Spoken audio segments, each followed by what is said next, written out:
right, here we go. 6 o'clock at the MJ Morning Show on Halloween. Happy Halloween.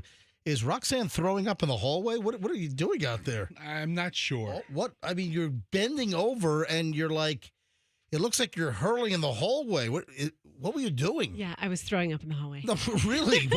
No, seriously? No, as soon as I got in here, I was like, oh my gosh, my computer's going to blast. And I didn't want it to blast onto the air. So I just put it out there. And then I have to run down the hall. Oh, you bent down and put your computer on the floor in the hallway? Yeah, because I didn't want it to like turn on and go blasting into the mic. And I have to do something really important and run down the hall. I'm telling you, it looked like you were throwing up in the hallway. Well, you know, sometimes I feel like That's what it looked like.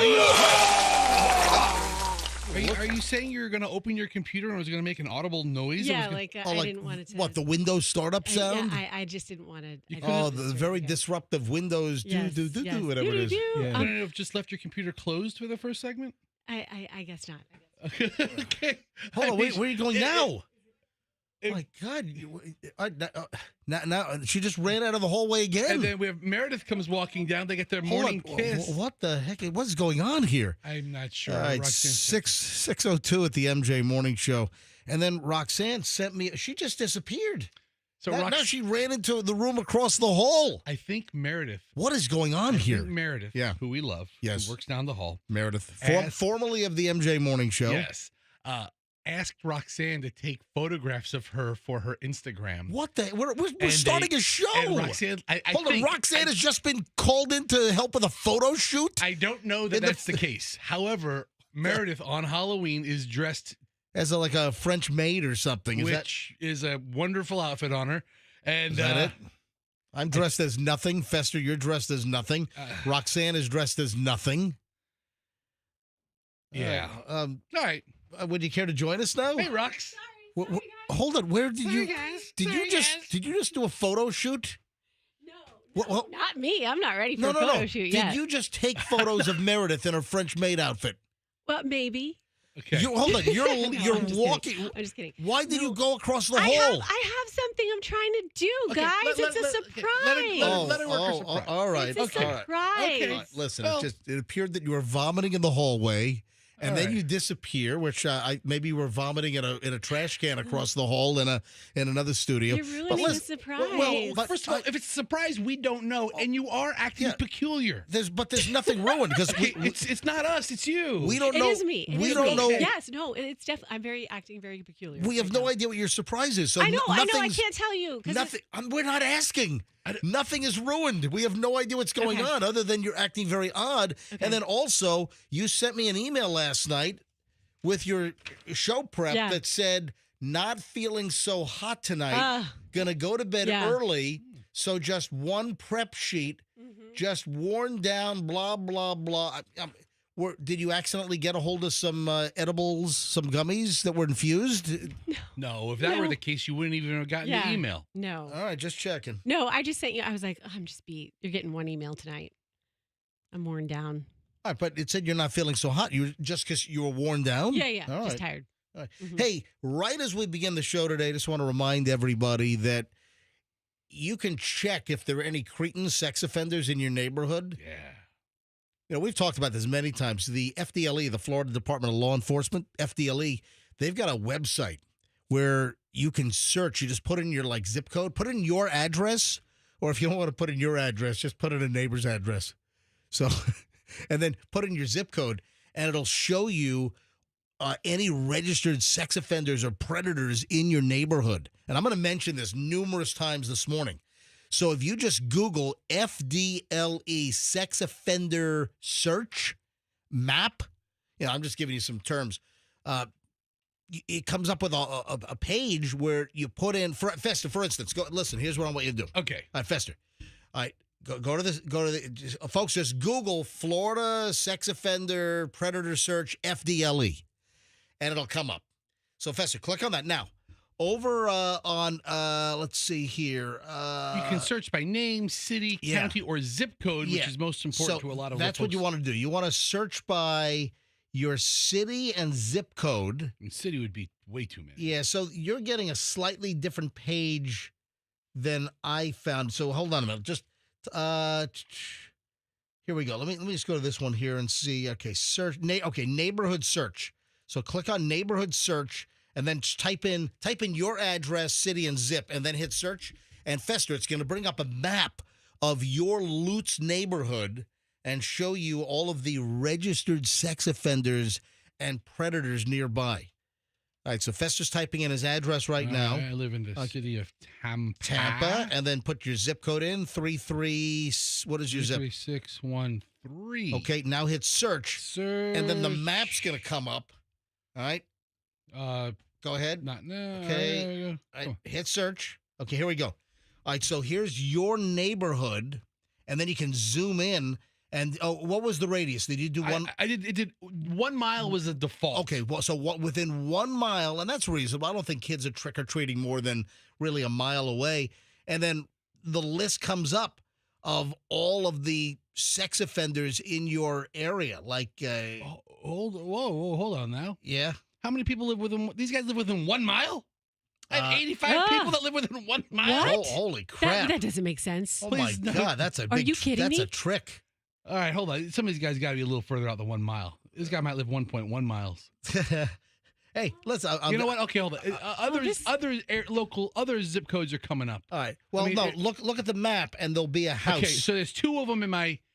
Within 1 mile, there are 2 sex offenders within 1 mile. Within 2, okay. You look at the map, and then it'll have a house on the map, and that little house that populates indicates that there's a sex offender or a registered predator or whatever nearby. So that you've got 2 of them. Here's one on. I'm just going to give so there are 2 on Bierce. 3. I'm sorry, 3. 2 of them might live at the same address. Okay. Oh wow, that's a nice residence right there. You know what? 2 sex offenders in 1 address. Yeah. So there was a trailer park on Florida Avenue that I always heard was like Sex offender central. Yeah, because that met the geographic requirements for not being too close to a church or a too school. close to a Yeah. school. Yeah. Playground. And they had no choice but to be in Gotcha. that facility or that area. All right. But I don't live too close to that. All right, But well, listen, you can go ahead and just do a Google search, do FDLE sex offender search and map or whatever, and then it'll come up. You type in your information, it'll show you. And some people are shocked that you've got someone like on your street, someone you never knew was a registered sex offender or a predator. And it'll pop up, it'll populate on the map. And of course, in Florida, they've got to follow certain restrictions. They can't turn the porch light on. They can't decorate their yard. They can't hand out candy for trick-or-treaters, etc. Anyway, happy Halloween, everybody. Jeez. Happy Halloween. As we just get rolling here on was it Thursday, right? Yeah, Thursday, Halloween. 31st, last day of October. How about that? All right, let's grab traffic with Schreiner, MJ Morning Show, back in minutes. 9:14.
It is the MJ Morning Show. This is Q105. MJ and Fester in the studio. Roxanne is not in the studio. I don't know what she's up to today. She's on the phone, apparently. So hang on, Roxanne. I'll be right there. You might know that the Yankees blew a very early lead last night. The Los Angeles Dodgers are the World Series champions. Yankees came out strong, and then they blew it. Then they fell apart, and the Dodgers came back and won in 4 games. So series was 3-1 after that Yankees win the night before. So World Series, L.A. Dodgers, World Series champs. Yeah. I got the Crocs item I'll get to in a second. All right. I wasn't expecting Roxanne to pop into the studio for about a minute this morning at 6 o'clock and then abandon us. And now apparently Roxanne is on the phone. I have no idea. She has a surprise. All right, but I have no idea what she's up to. All right. Roxanne's up to something on this Halloween Thursday. Pull her up. Yes, Roxanne, good morning. Okay, so I'm going to come in just a minute. But this is what happened. I asked Meredith if I could borrow a costume of hers. And so I'm... Hold on, what is Meredith walking around with, like a closet full of costumes? No. This is prearranged. That's why she came by this morning, and that's... So I asked her for this costume, and you know when you look at someone and you just size them up and you assume that you're the same size as them? Apparently, I'm bigger than Meredith. All right. I've been struggling in here for the entire break. Hold on, where are you? I'm right inside studio next to you. I'm going to come in just a second, but I want. Hold on, you're inside where? She's in the production the room studio next door. right across the. Oh, room. you're in the studio right across from us. Okay. Yeah, 2 feet away. First of all, I'm shocked that you've got viable cell service in this hellhole, Right. dead zone of a cell building. As are Right? Right? It's crazy. Yeah. So I want you to guess who I am when I come in. we? Okay. And, Like now? yeah. If you're ready for me. And but this is the. Let's wait till 8 o'clock. Stay in there till 8 o'clock. Yeah. Okay. No, you can come in now. Okay. All right. Are you going to hang up? Any and all guesses are welcome. Here I come. All right, so Roxanne is emerging from a different studio across the hall. She's going to walk into our studio live, and we need to guess who she is or what she is. All right. Now, when she comes in, MJ, she's going to have to walk toward you so you can get a good look at the outfit. All right. All right. All right, so Roxanne is walking Roxanne, in. now walk toward MJ so you can see the outfit. It's a pink ballerina outfit. It's a tutu pink ballerina. Wait a second. Very Okay. specific. Though. Hold on. Okay. It's very nothing rings a bell here. It's- There's nothing with what you're wearing that would trigger. Oh my God, you're dressed as blank. I mean, it's not like it's Tinkerbell or anything, right? Like if you were dressed as like Catwoman from Batman, I would say, oh, you're dressed as Catwoman or Barbie or Okay. something. You know, with the Barbie movie craze. You know, summer before last, right? Right. Or dressed like Oppenheimer or something with Yeah, like a hat. Or She's nothing like that. Okay. all I know is you're wearing a pink ballerina outfit, and I have no idea what you're trying to pull off. Has Okay. a very frilly tutu skirt Yes. section on it. And Yeah, it's a tight- tutu. Okay. A tutu. Yes. kind of like a ballerina tight top. Yes. Are you going to do pirouettes for us? Sure. I We can only hope. Yeah, my old ballet days. Yeah, I can't move my hips. They're so packed in here. Meredith is clearly tinier than I am. Okay. All So- right. Past that, Past that, what did we do to deserve all this morning? Well, it's Halloween. Okay. yeah, it's Halloween. It's it's just fun. Okay. No, it's Halloween. And It is not overtly obvious what you're doing. Okay, now I need to give you another clue. It's from a movie. I'm a character in a movie. Are you a character from that children's Oh, ballet movie? Black Swan. Ooh. In the genre, maybe. In the genre. Maybe. Roxanne, I have no idea. Okay. And neither does Fester. We have no idea. I'm going to ask Andrew to play a musical clue, if you don't mind. Are you Audio. actually going to dance for us? Just for the costume's sake? So, Yeah. Andrew, Andrew, I just texted you to play a song, and it is in our. can you show library. people? Can you show people The whole... what you're wearing on MJTV? The whole- yeah, so her camera is like from her nose to her hips right Yeah. about now. So you get Torso. a It's the torso cam. pretty good idea. Can you This back stuff- up and then show people? I'm pulling your chair out from behind you. Is there a better angle? Yeah, maybe we should go to the old Froggy camera. Should you do that? We'll do that. All right, We'll do yeah, that. walk over to the. Hey, Andrew, take Froggy's old camera, and do I need to move computer screens? I think we're okay. All right, can you see Roxanne? All right. So right now, Roxanne is on the wide shot overhead camera here in the studio. So if you're watching MJTV, or you can go back and view this later. All right, do some spins, do some pirouettes. Okay, this is All right, there we go. she's I have no idea. I mean, it looks like you're a ballerina in a pink ballerina. turn Froggy's mic on outfit. so we can hear you. All right, hang on a minute. Go ahead. I'm doing some kind of moves that might give you an indication. There is nothing giving any of us an indication. I don't know. We have no. Master, don't get my cellulite. We So Andrew, are you going to play? Oh, I can't. Roxanne, I have no idea. MJ, Dirty hold dancing. on. Festa, do you have a clue what I Roxanne? know what it is now. She's baby. Nobody puts Roxanne Hold in on. a corner. You're doing a costume from 1987? Nobody puts baby in the corner, but look at me. You're I'm in the corner. Oh my God, I'm really? in the corner. It's an ironic Okay. costume. All right. So your baby in the corner from No, Dirty, yes. you're Jennifer Yes. Grey. Uh-huh. Yes.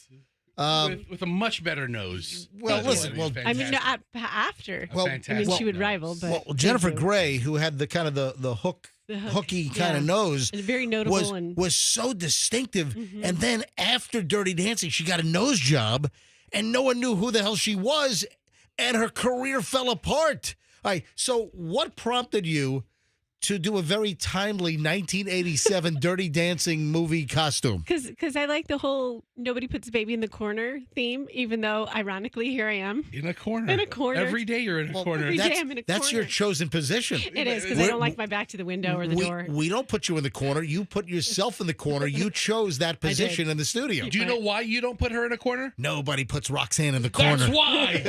That is why right there. Roxanne, so My questions. God. Yeah. Do we get to enjoy the costume all morning? One reason you do. Okay. Not going to be able to get it off. Can't get out of it now. I don't care what the reason is.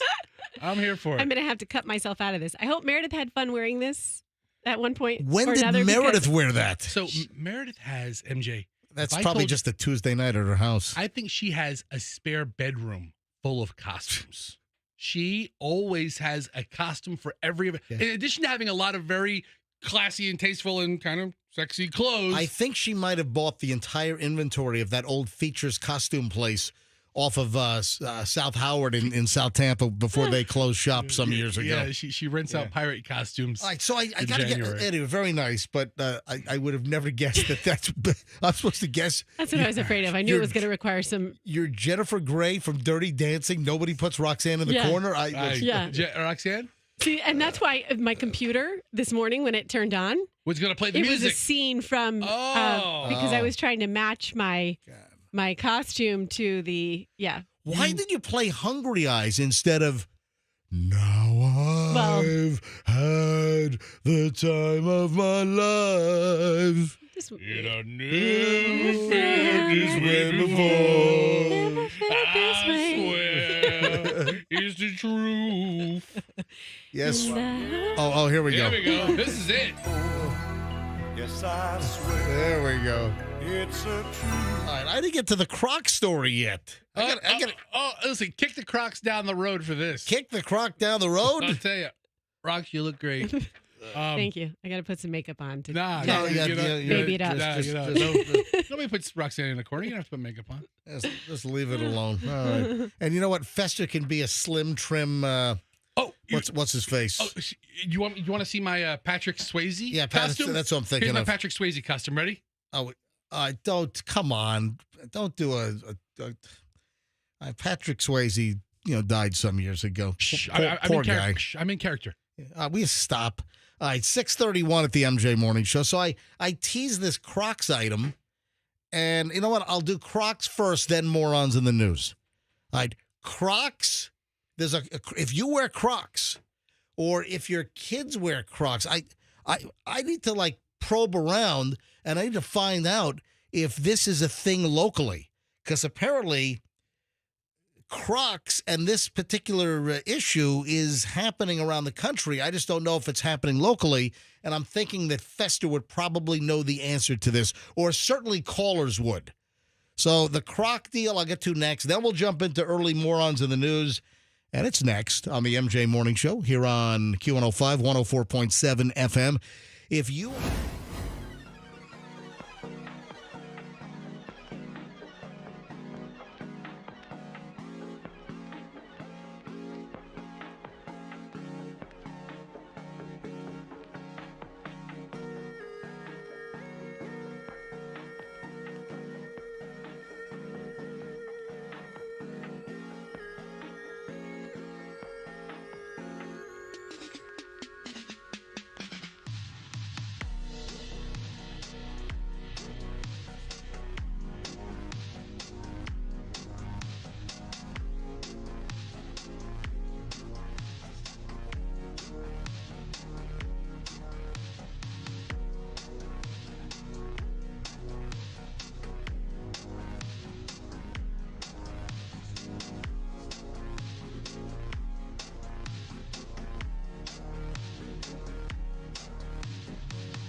6:40 at the MJ Morning Show. That would be 20 minutes away from the 7 o'clock hour. MJ, Fester, Roxanne. Morons in the news time, but first the Croc story, which got pushed back a little bit because of Roxanne's fabulous Halloween costume quiz, right? Yeah. Yeah. Even did an audio daily double in there. Exactly. All right, so the Crocs deal. I didn't know this. And Fester, I'm curious if you did, if you even know this. So, Fester, you're a Crocaholic, which I don't get the whole Crocs thing, but there are some people that just love Crocs, blah, blah, blah. Now, have you passed your love of Crocs to any of your family members? I know that Allison wants no part of the Croc crap, but how about your son, Hudson, your daughter? Yeah, almost Hadley? exclusively. They can't wear Crocs to school.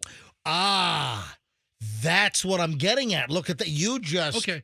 So I saw an item last night that schools are banning Crocs because kids keep... Injuring themselves Yes. at PE. Kids keep tripping over them. Yeah, I mean, So schools, I didn't know this. Schools are banning Crocs all across America. while Crocs are very Banning comfortable. Crocs in America. Whoa. This is the definition of a croc block. Yeah, It so- is. I mean, you can't play dodgeball in Crocs. No. You can't play kickball in Crocs. You can't run on a field without maybe rolling an ankle. There's no ankle support on Crocs. So they're, as Roxanne put it, you got Croc blocking going Absolutely. Croc block in effect. on. Yeah. You know, and I think Hudson was in kindergarten and he fell a couple of times, and the teacher said it's probably because of his shoes, because he runs and So he did have Crocs? and then we found out that Because he wanted to be like Daddy? well, because that's all Daddy bought for me. I had Oh, no choice. Gotcha. You know, but So you didn't take him to the Buster Browns? Do they still have Buster Brown? Good question. I remember we used to shop at Buster Brown. Remember when we were Buster kids. Brown? Yeah, that's where you got your shoes. Period. Yeah, Buster Brown at the mall or some strip center. Yeah. Yep. I guess Buster Brown's might still be around. I don't know. I have no idea. I think there used to be a Buster Brown store at West Shore years ago. It's been some time, but there used to be a Buster Brown, I think, right near the food court at West Shore. I don't think it's still. Hold on. What is that? Buster Brown. Hold on. Buster Brown shoes. It's that's in Georgia. Yeah. Permanently closed. Anyway. All right. So, I didn't know this. And I saw this, but Fester, you knew exactly what I was talking about. Schools across the United States are banning Crocs for students because they keep hurting themselves. They're tripping all over them. And it happened to my kid. And, the thing is, they're not athletic shoes. You know what's great? You put a 3-year-old in Crocs and put him on an escalator at the mall. I'm kidding. I'm joking. I'm kidding. The escalator at 3 years old is right about the age where they aren't afraid to step on the escalator, and it's scary for kids at first. That's a scary thing. You travel with a kid, 3-year-old, they just stop and they don't go. Let's do early morons in the news. Let's do it. Now, I don't do a lot of international or foreign morons in the news. Why? Because there are just far too many really good local or national U.S. morons in the news. However, I will. When it comes to morons, we like to buy American. Right, exactly. Now, I will make an exception this morning because this is like the dumbest thing I've ever seen. You know what? I've got a couple of influencer stories today. So the whole influencer thing where people, I'm TikTok famous. I'm Instagram famous. I'm an influencer. I mean, what is in these people's heads? What do they really? Get over yourself. I'm TikTok famous. So listen to this. These influencers down in Brazil, apparently they drowned at a yacht party because they refused to wear life jackets because it would ruin their selfies and their tans. And they ended up drowning. What? Yes. Influencers drowned during a yacht party after refusing to wear life jackets because it would ruin their selfies. Terrific. They drowned after they would not put on these life vests. It's not horrific. It's the price of beauty. Their bodies washed up on nearby beaches days after the boat sank. The writer of this article sounds a little creepy too. I mean, this is horrible. Why would the writer? I don't know. The article is just stating the facts. The influencers. I'm shocked. I don't know why the story is like shocking to me. The influencers were on a yacht in Brazil. The boat sank, and that crap happens. Do you remember that yacht? There was the yacht with the billionaires on board. Yeah, that was in Italy, near Italy, right? Yeah, I think so. Somewhere. But listen, they were told to put a life vest on. The boat sank. They did not have the life vest on because it was going to wreck their selfies for their Instagram and TikTok videos. So they drowned. So anyway, morons in the news. Roxanne's reaction, tell me you don't wear life vests on a yacht without telling me you don't. I mean, when I'm on a yacht, I never wear life vests. When you're on... It's not my shock. I can tell you're the most guilty person of not wearing appropriate life-protecting gear on yachts. That's you, because you can't fit in anything. Yeah. Well, fat floats. Oh, that's true. I'm the least likely to drown anyway. So, I just laid back. Roxanne, are you saying when you're on Derek Jeter's yacht? He doesn't have... No. When you're on his 190-foot yacht with a crew of 30, are you telling me that you don't wear a life vest on Derek Jeter's yacht? That sounds fun, but these are imagination... Gosh, I can't talk today. But no, I always wear a life vest. That's why the story shocks me, because I'm very water safety and just... I can't believe it. This reminds me of the people who take the photos on the Grand Canyon and fall into the back of the Grand Canyon. They step on the other side of the rail or something. Yes, the dangers of being an Instagram famous person and an influencer. It is a dangerous field. So you're shocked at that information? Yeah. I'm shocked at this information. All right, moving along. Next moron in the news. It's a dangerous field. It's like a mine. It's a person that sets off mines. Yeah, it's really very dangerous. This is closer to home. This is here in Florida. An election worker has been fired after a sealed bin and sealed bag of ballots fell off a truck. This didn't happen in a local county. It wasn't Hillsborough or Pinellas or Pasco or Polk or whatever. Nope, this happened down in Miami-Dade. The supervisor of elections said on Tuesday that an election worker forgot to lock the back of the truck As they drove off, one sealed bin and one sealed bag fell out containing already voted ballots from early voting and just tumbled out in the... You know what? This guy's next job? Driving for Brinks. Armored truck. This guy's next job is working for Loomis. This guy, poor bastard. I mean, he had one job, just lock the truck. Let's lock the back door of the truck. So a sealed bin of ballots fell out and a bag. Yeah, they stated that the incident was due to human error. Oh, you think? Yeah, upon arrival at the police department, election staff verified all seals were intact. Nothing was tampered with or damaged, according to a statement. So they did retrieve the bin and the bag. The ballots are safe. See, this just gave just a little morsel to conspiracy theories now. Oh, well, geez. did you hear about all the ballots that fell off the back of the truck in Florida? The conspiracy theories are just ridiculous with social media and YouTube and my God, there was some other conspiracy. I was reading. I saw something last night, and I'm off the top. I just ignored it because I'm not playing in that mud puddle. But there was some story last night that I saw that was again election conspiracy related. I'm trying to remember what it was. I'm like, I'm passing over that. But I mean, the conspiracy theories are just ridiculous all over the place. It's going to drive me nuts on what the story was. I wasn't going to bring it up. And you know what? I'm not going to bring it up. Anyway, no conspiracy here. It's just a dumbass, boneheaded election worker that didn't lock the back of a truck and some ballots fell out. End of story. Simple as that. What else do we... Oh, this is a lovely story. This is fantastic. In Texas, a machete-wielding maniac running through the neighborhood with a machete then tried to set two of his neighbors' homes on fire. Jeez. Feely Din Win. Come on, Feely. Feely Din Win. Is Feely one word or two? By the way, that the name Win, Nguyen, it looks like you should pronounce it Nguyen, but it's pronounced Win. And 46 years old of West Harris County, so that's in the Houston area, grabbed a red gas can and started pouring gasoline on the side of neighbors' homes in broad daylight while also holding a giant machete. It looks like he's got like a Karate Kid headband on as well. And he's got a cigarette dangling out of his mouth as he's pouring. I'm looking at look at this. Fester just brought up the photo of this guy. I mean, am I exaggerating at all? Mr. Win. Wow. Mr. Win. That's a pretty big machete, too. Yeah, it really is. I steer clear of anyone I see with a machete. Is that Vietnamese, the name Win? I don't know. And Fester, type into Google, what type of name is Win? Nguyen. Is it Vietnamese? Yeah. What type of name is that? Do they have it? No, Chinese and Vietnamese. No. That's not the actual name. Oh, I guess. Yeah, Vietnamese. Yeah. The name can be traced back to ancient times when music played a vital role in Vietnamese society.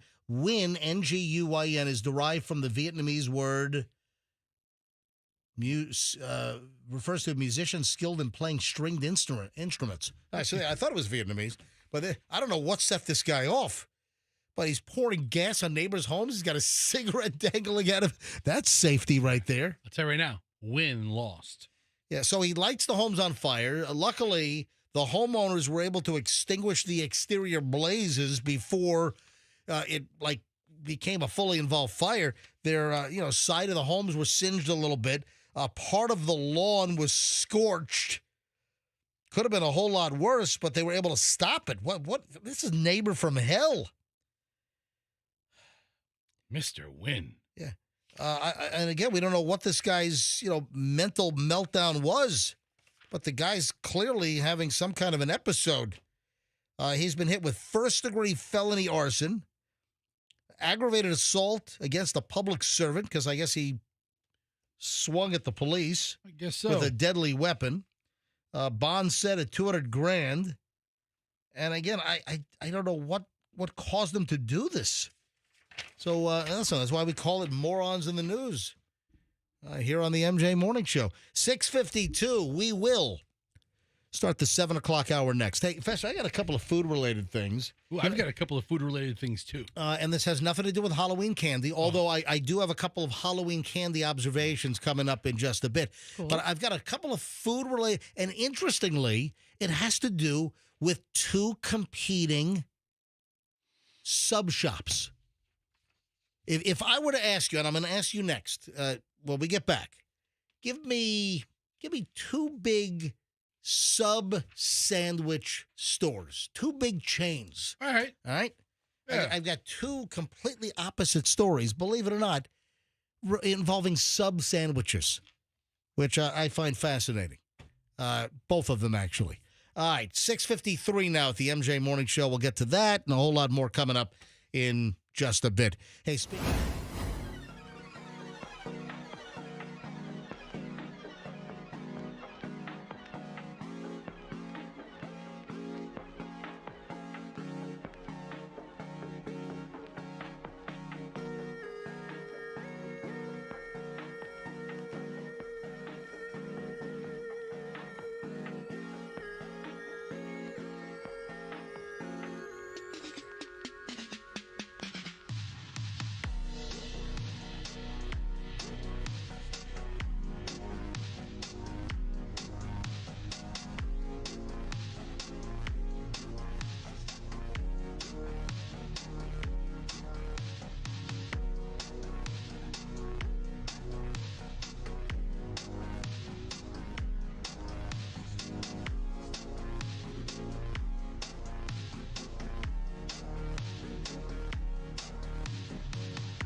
is 7:01 at the MJ Morning Show.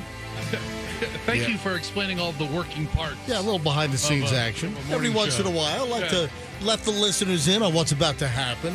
Okay. Well, thank you. We brought Shriner into the studio because, oh my God, what a mess. Hold on, we got to pull that mic up. Yeah, Your mic position's over there, Shriner. Yeah, so grab, your you're on the Froggy Memorial mic over there. That's my mic. So, and your mic's over there. Ladies and gentlemen, a special breaking news traffic report. It ain't special. All right, what the hell is going on the Howard Franklin Bridge? It's the one thing you don't want to have happen, especially at this point in the morning as volumes building. There's an accident that's blocking, the way they phrased it, the 3 left lanes, which means you're only getting around to the right. This is which direction? Heading south. So this is I-275. 275 South, Howard Franklin Bridge. Just past the midpoint of the span, and they're now saying a 2-hour delay. Oh, what the 2-hour delay? That's Folks, what they're telling me. Turn around. Right. No, well, here's you're on the bridge. Most people are already on the bridge. Drive the other way on the shoulder. This is no, I'm what's- kidding. I'm no, kidding. don't do that. No, I'm Don't kidding. do that. I'm kidding. Do not do that. Yeah, this isn't a hurricane situation where you get to use the other road. No, so you're going to have to either use the Gandy or the Courtney Campbell. You're going to have the veterans traffic feeding into it, Dale Mabry feeding into it. You're going to have I-4 and 275 South feeding into it. Yeah, this is a mess. I mean, we're watching right now. Holy frig. One lane is getting by. The right lane. But the amount of volume, MJ, it's going to be a mess almost all morning All long. right. Nobody knows how to zipper. What? The zipper. You know how everybody lets one person in, you zipper down at the last minute? Is that what it's called? Yeah, it's called zipper. I've never heard that in my life. If you look at when you have a lane closing, it's a traffic thing. It makes sense. Right. No, I get the concept now. I just never heard that. Yeah, you don't stop and then try to get over right away. You go down to the end and everybody lets one person in. And you zipper in. Special traffic update. The Howard Franklin Bridge, 275 South, is effed. Okay? Hey, the F doesn't stand for Franklin. No. That was a polite way to put it, though. Wow. Yeah. All right. It's not what people are saying in their cars. No, they're not. Shriner, Jeez. thank you very much. Do we know what type of accident it is? I have nothing on what it is. Because I mean, I'm trying to look at the. Well, Fester's got the traffic cam up, and it's still dark, and all the lights is causing the blooming effect. So Right. I can't see. As you know, the sun comes up in about 15 minutes or so. right. So the sun starts coming up, so we'll have a better view. If I get details, I'll put it in the report and I'll come down and let you guys know specifically. But it's hard to tell. And still, half the cameras are out from the previous storms. That's right. Yeah, a lot of stuff is out. You know what's bothering me? And listen, this is minor, but a lot of the traffic signal trip cameras are out. Right. So, if you look at a lot of traffic signals at intersections, you'll have what appears to be a camera. Right. And those are not necessarily like closed circuit cameras that go back to the city. Now, there are plenty of those cameras out there as well. But at regular intersections, the little camera-looking object, that's the sensor that detects where the traffic's coming. Right. And, you have a lot of traffic signals that are not operating normally, Right. or the left arrows are going when they don't need to go. Right. The patterns are all off. Yeah. It gets to be frustrating. Because there's just a lot of and the road signs still. The number of twisted, mangled road signs and stop signs that are like twisted and bent, and this is the stuff that's been knocked down. Yeah. I took a video of this, but 275 northbound. Speaking of the Howard Franklin, the exit 39. The huge green sign when you get to the Tampa side of the Howard Franklin, right where you'll fork off either to Kennedy Boulevard, the airport, Veterans Expressway exit, or you continue. That whole big sign right there was ripped off its mooring and thrown in. If you look to the right, if the tide is rather low, you can see the mangled green, humongous interstate sign is all twisted in Tampa Bay off to the right. Can you salvage that and recycle the metal? You know what? You might be able to take it to Mako and they can, or get the Ding King. Remember the Ding King, the TV commercial? Right. Yeah. Yeah. I mean, well, it's probably worth something scrap. Yeah. Or you could take it to what? What's that guy? Perez? Gene Perez Auto yeah. Body Shop and Yeah. flatten it out. Oh, yeah. Shriner, thanks, man. Anything You're else with welcome. this, let us Yeah. know. I'll let you Thank know. you. Thank you. You're awesome, man. Yeah, Thank keep you. us updated on this Howard Franklin mess. Absolutely. But hang on a minute. Kyle is on the scene in traffic. Oh, okay. no. We have All a right. reporter. Folks, if you'd like to call up and vent, Or give us an update as to what's going on. Listen, vent in your car. if you have any updates, how far back are you? If you're 275 southbound, or if you're coming off the Veterans, or if you're on Independence, you're on the feeder off the Veterans, past the airport, and you're trying to get onto 275. If you have any kind of an on the scene reporting, call us right now. So I want to know how bad the traffic's backed up. we have a pretty high-tech interactive map. No, we have a map, and you can see. FL511. It's Right. not a secret or anything. Right? No, I know that. But for the listeners, the traffic goes back from the center of the bridge all the way back to the interchange. Here's downtown. Back to downtown Tampa. Back to downtown Tampa. To Malfunction Junction, Up. I-4 and 275. Up the Veterans Oh, Expressway, my it's God. almost back to, it looks like All right. almost Hillsborough. All right, let's grab. If you want to weigh in, if you want to give us some live traffic updates, where you are, where you're stuck, you can call us right now, 800-990-1047, 800-990-1047. So just some kind of an accident. Was it just past mid-span on the Howard Franklin southbound? That's causing all of the 275 South problems right now and the Veterans. Let me grab Kyle on one. Kyle, you're on the MJ Morning Show. Hello. Hey, good morning, MJ. Holy cow! I've never been in traffic like this. I've from the very entrance of the Howard Franklin going south. I'm probably been stuck here for over 45 minutes. Oh my God! And you're not moving, or you? I'm not moving. And I've seen about 3 fire trucks, 7 ambulances, 5 road rangers. Barely the fire trucks can barely even get through this. I mean, they're setting up cones. I'm about 40. I'm looking to the left of the shoulder, and I see everything about 40, 50 yards in front of me. And I don't see an accident, but all I see is just blue and red lights. So you're telling me you counted about 7 ambulances heading to this? Yeah.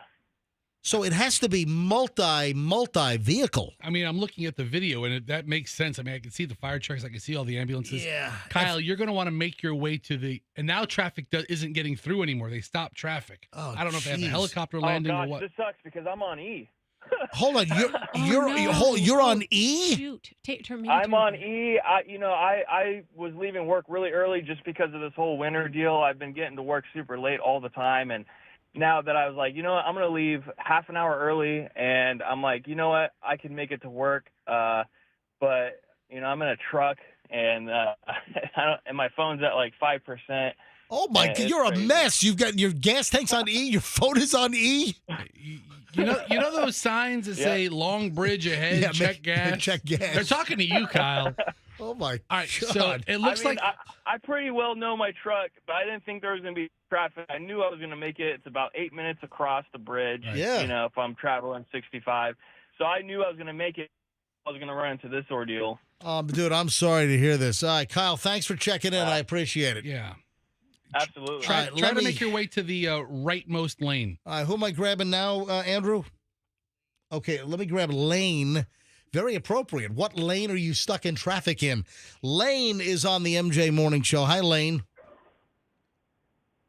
Good morning. It's Wayne. Oh, it's Wayne. You're telling me, yes, sir. All right, Andrew, it's Wayne, not Lane. He's not that far off. All right. It's a Yeah, phone. So, yeah, rhymes. He didn't say it's Bill. Oh, it's not Bill, it's Wayne. Wayne, you're on the MJ Morning Show. Hi. Good morning.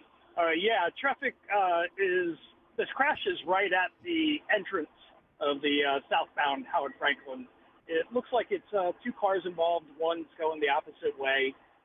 There's several fire trucks on scene. Wait a minute. Wait a second. Entrance? Well, you know what? We had reports that it's mid-span. Yeah, so it's okay. It's not. So Shriner was wrong. All right. So it's actually at the beginning of the all right. southbound, just as you get on. And traffic, you're correct. It's way back to Malfunction Junction. Oh my God! And there's no end in sight. All right. So correction on the crash location. It's 275 southbound. As you're getting onto the bridge span, that's where the accident is. If you look, MJ, it's about I see it's about a quarter of a mile into the bridge, maybe a half mile into the bridge. Okay, I got it. It's not at this. It's before the span. So everybody else prior to the Tampa International Airport exit can get off and take another route. Well, listen, I'm telling you, I would, if you can get off anywhere, just that's what I'm saying. Go to the Courtney Campbell, go to the Gandhi. Yeah. Go home. Yeah, go home. Exactly. Call in today. Holy crap. All right, Wayne, thanks for checking in, buddy. No worries. Thank you. Y'all have a blessed day. You too. Thanks. All right. I got to do my items here that we just got a little sidetracked with special traffic. Let's go up to the News 88 traffic copter right now. Let's go to Gary McHenry in the Coca-Cola Sky Cruiser. Gary McHenry, the Coca-Cola Sky Cruiser, is southbound 275 with a major accident involving 3 lanes being blocked up to 2-hour delays. So please take alternate routes taking Howard Franklin and Courtney Campbell Road. Fester, stop. So I mentioned... In the Coca-Cola Sky Cruiser, Gary McHenry, News Radio. Yeah, all right, so here's the deal. Sub-chains. I've got 2 stories about well-known sub-chains, sub-sandwich chains. Okay. And one is good, one is bad. All right. Well, bad stories. Well, one of them is better. I don't know if it's going to appeal to everybody. Are you talking about the quality of the restaurant? Or are you talking about give me? Let me see if you guys can guess the 2 sub sandwich chains I'm talking about. Give me 2 right now. Go. Subway. That is one. Okay, Yes. So Subway, obviously, I can think of 3 national chains. Give me another one. Jimmy John. That is the other one. Boom, you guys got it. And then the other one is Jersey Mike. Yeah, I was going to say another J name. All right, yeah. so here's the deal. Another J name. you know what? I always get Jimmy John's and Jersey Mike's mixed up. I forget which one I prefer. I think I like Jimmy John's better. They should merge. Yeah, they should. Because Which one? Jimmy John, Jersey Mike. They should merge, make one store, just to combine the names. Jimmy Mike's? Jimmy John. Yeah, that would work. Jimmy John, Jersey Mike. Jersey Mike's? Jimmy Jersey Jim's. Anyway, so here's the deal. The not so good story is Subway. They're getting sued for grossly misleading ads showing sandwiches bursting with meat. The subs never look like that. But that's the same thing with most fast food commercials or pictures. The image of what you get, it never looks like what's in the picture or on the TV commercial. Isn't there a little disclaimer on it, like for display purposes only? Something like that. Mm-hmm. Yeah. For deception purposes only. All right. I mean, you do get a meat patty, and there's a meat patty in the picture, and you do get a tomato, and there it is in the picture. Well, Subway's had a rough time. Their sales dipped. They did that huge campaign where they spent just tens and tens of millions hiring all those celebrities to do all the, a lot of the sports celebrities. They had Tom Brady doing commercials. Tom Brady, Derek Jeter. He doesn't even eat bread. They had, Steph Curry. Steph Curry, that's right. Yeah. I mean, just tons of He just eats curry. That's it. Yeah. And so tons of huge celebrities. So Subway's had an issue with falling sales. With Subway, they used to have the $5 foot long, and that was big for them. But then, with inflation, the $5 foot long went away some time ago. Now they have the $6.99 foot long if you buy on the app. $6.99 foot long. Doesn't quite have the same ring to it. If you buy on the app. All right, but here's the deal. There is a proposed class action lawsuit in federal court in Brooklyn, and it's a lawsuit saying that the advertisements for the Subway sandwiches contain at least 3 times as much meat as what you actually get. I've always suspected that. Well, this is not a shocker to anybody. I mean, the food display is always better. It's glossy. Yeah. It's zhuzhed up for the camera. Yeah. And now it's double meated, too. Triple meated. Yeah. So they're saying that the sandwich you get versus what they advertise, 3 times the meat in a Subway ad versus Joe customer that just goes in and buys a sub. So guess what? We got a class action lawsuit. This sounds like a case brought by Billy Howard, the consumer protection lawyer. What's the damages here? What everybody gonna get like 50 cents off a sub? Dude, listen. I don't think that's fair. I don't like that kind of advertising. If they're showing you a sub, that it should look like that when you go to the store and buy it. I agree. But, listen, you're expecting bursting meat, and you don't get bursting meat. You're not supposed to eat a sub I want engorged meat on my sandwich, okay? You're not supposed to eat a sub like that. I mean, the meat would fall all over you. I want a lot of meat in my mouth, okay? All right? So, I want to meet during a meet cute. Do you ever get the meat sweats? I think I have. I really do. It is a thing. I've only gotten the meat sweats like eating steak and stuff. Right. You go to a good Brazilian steakhouse. You get the meat The next day you're going to pay or you're going to detox. I've never gotten the meat sweats over a sub. According to several photos in the complaint, Subway sandwiches are far more bread than filling. Especially concerning, the complaint said, because of inflation, high food prices, and because many lower-income consumers are struggling financially. Yeah, Anna Tollison of Queens said she paid $7.61 for a steak and cheese sandwich at a local Subway, not realizing that the fast food chain's ad showed the sandwich contained at least 200% more meat than what she actually got or what other consumers would receive. The Atlanta-based private equity firm Roar Capital, they bought Subway back in April. How's that going? I always question that. So Subway was trying to sell for years. Long time. Yeah, it was like Doctors something Incorporated. They were the owners of Subway, and Subway was on the market for a while, But with sales falling off for Subways, and they overbuilt them. There are too many Subways. I mean, you turn around, there's one, then Subway screws a local franchisee by letting someone open up like 3 feet away. Yeah, plus they had the big tuna scandal. Yeah, oh, that's right. Yeah.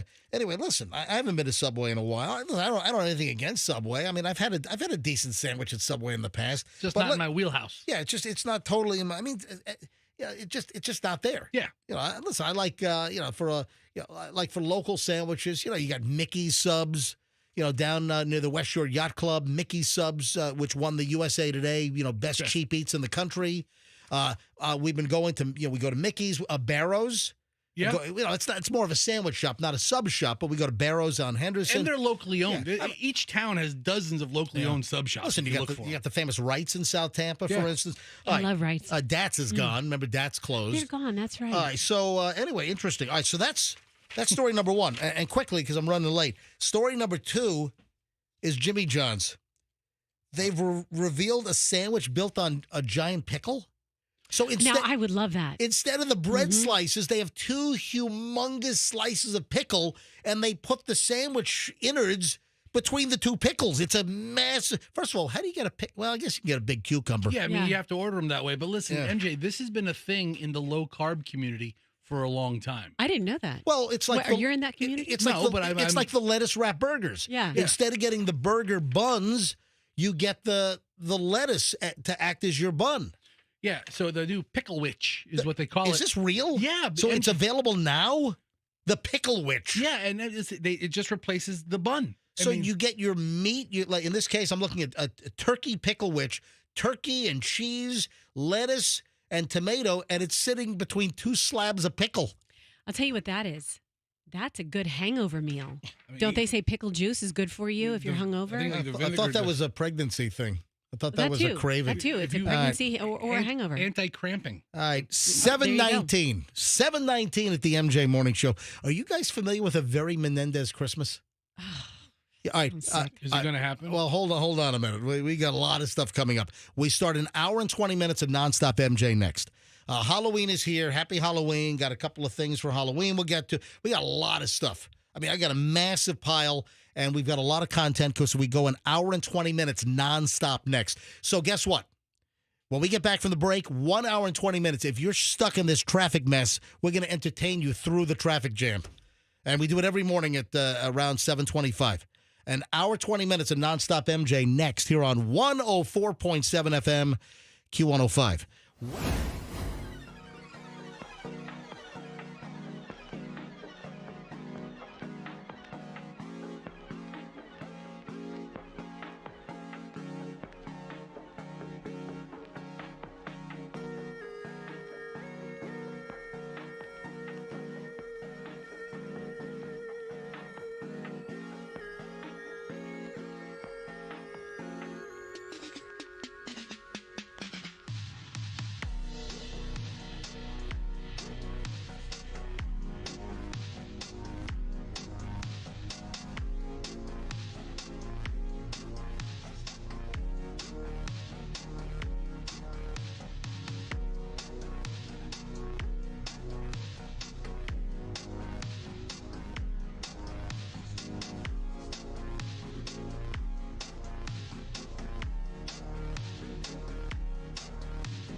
Almost 7:28 at the MJ Morning Show. Here we go. Every single morning, sometime around 7:25. I'm running just a few minutes late today. We start an hour and 20 minutes of nonstop MJ, and this morning is no exception. No, instead of, you know what, I should have changed things up. I should have done a slightly different rejoiner. You know, it is Halloween. I probably should have played. Yeah, there we go. Halloween 2024. I got Roxanne in a ballerina costume, and with the most obscure reference, Roxanne comes in a ballerina outfit this morning and says, "Guess who I am?" And it turns out she's Jennifer Grey in Dirty Dancing, a very relevant 1987 movie. Hey, we play all their music. Yeah. Because her whole theme is nobody puts Roxanne in the corner. And here I am in my corner every day of my life. By your choice, By though. choice. Oh, It's not like the big bad wolf put you in the corner. No, I'm in the corner, and this is the best seat in the house, by the way. Right, and where's, here. If this is even my a studio worth look at Fester sitting in. Oh, my God. Look. Oh, my. Hey, Kool-Aid. Hey, Kool-Aid. It's my Kool-Aid costume. Hey, Kool-Aid! Yeah. That's hysterical. All you need to do is bust through a drywall, wall. If I would have thought enough in advance, I'd have a wall built just to knock through it and give the kids all the great Kool-Aid. Hey, Kool-Aid! Yeah. Oh, yeah. Who the heck gave you a huge red Kool-Aid shirt? So, honestly, about a month ago, I got an MJ mystery merch box. Right. And, of course, now I have to open the box because it was addressed to me. And Hey, Kool-Aid! Yeah. And a listener sent me this shirt in size 4X. Oh, my of God. the face of Kool-Aid. And they said when they saw it online, the first person they thought of was me. And it's Kool-Aid branded. You know, it has a little Kool-Aid logo on it. This is official Kool-Aid merch. You got to see this. Fester on MJ. Watch Fester right now on MJ TV. And if you can't watch right now, go to MJ TV later and just scroll in because we're on YouTube every morning. MJ TV.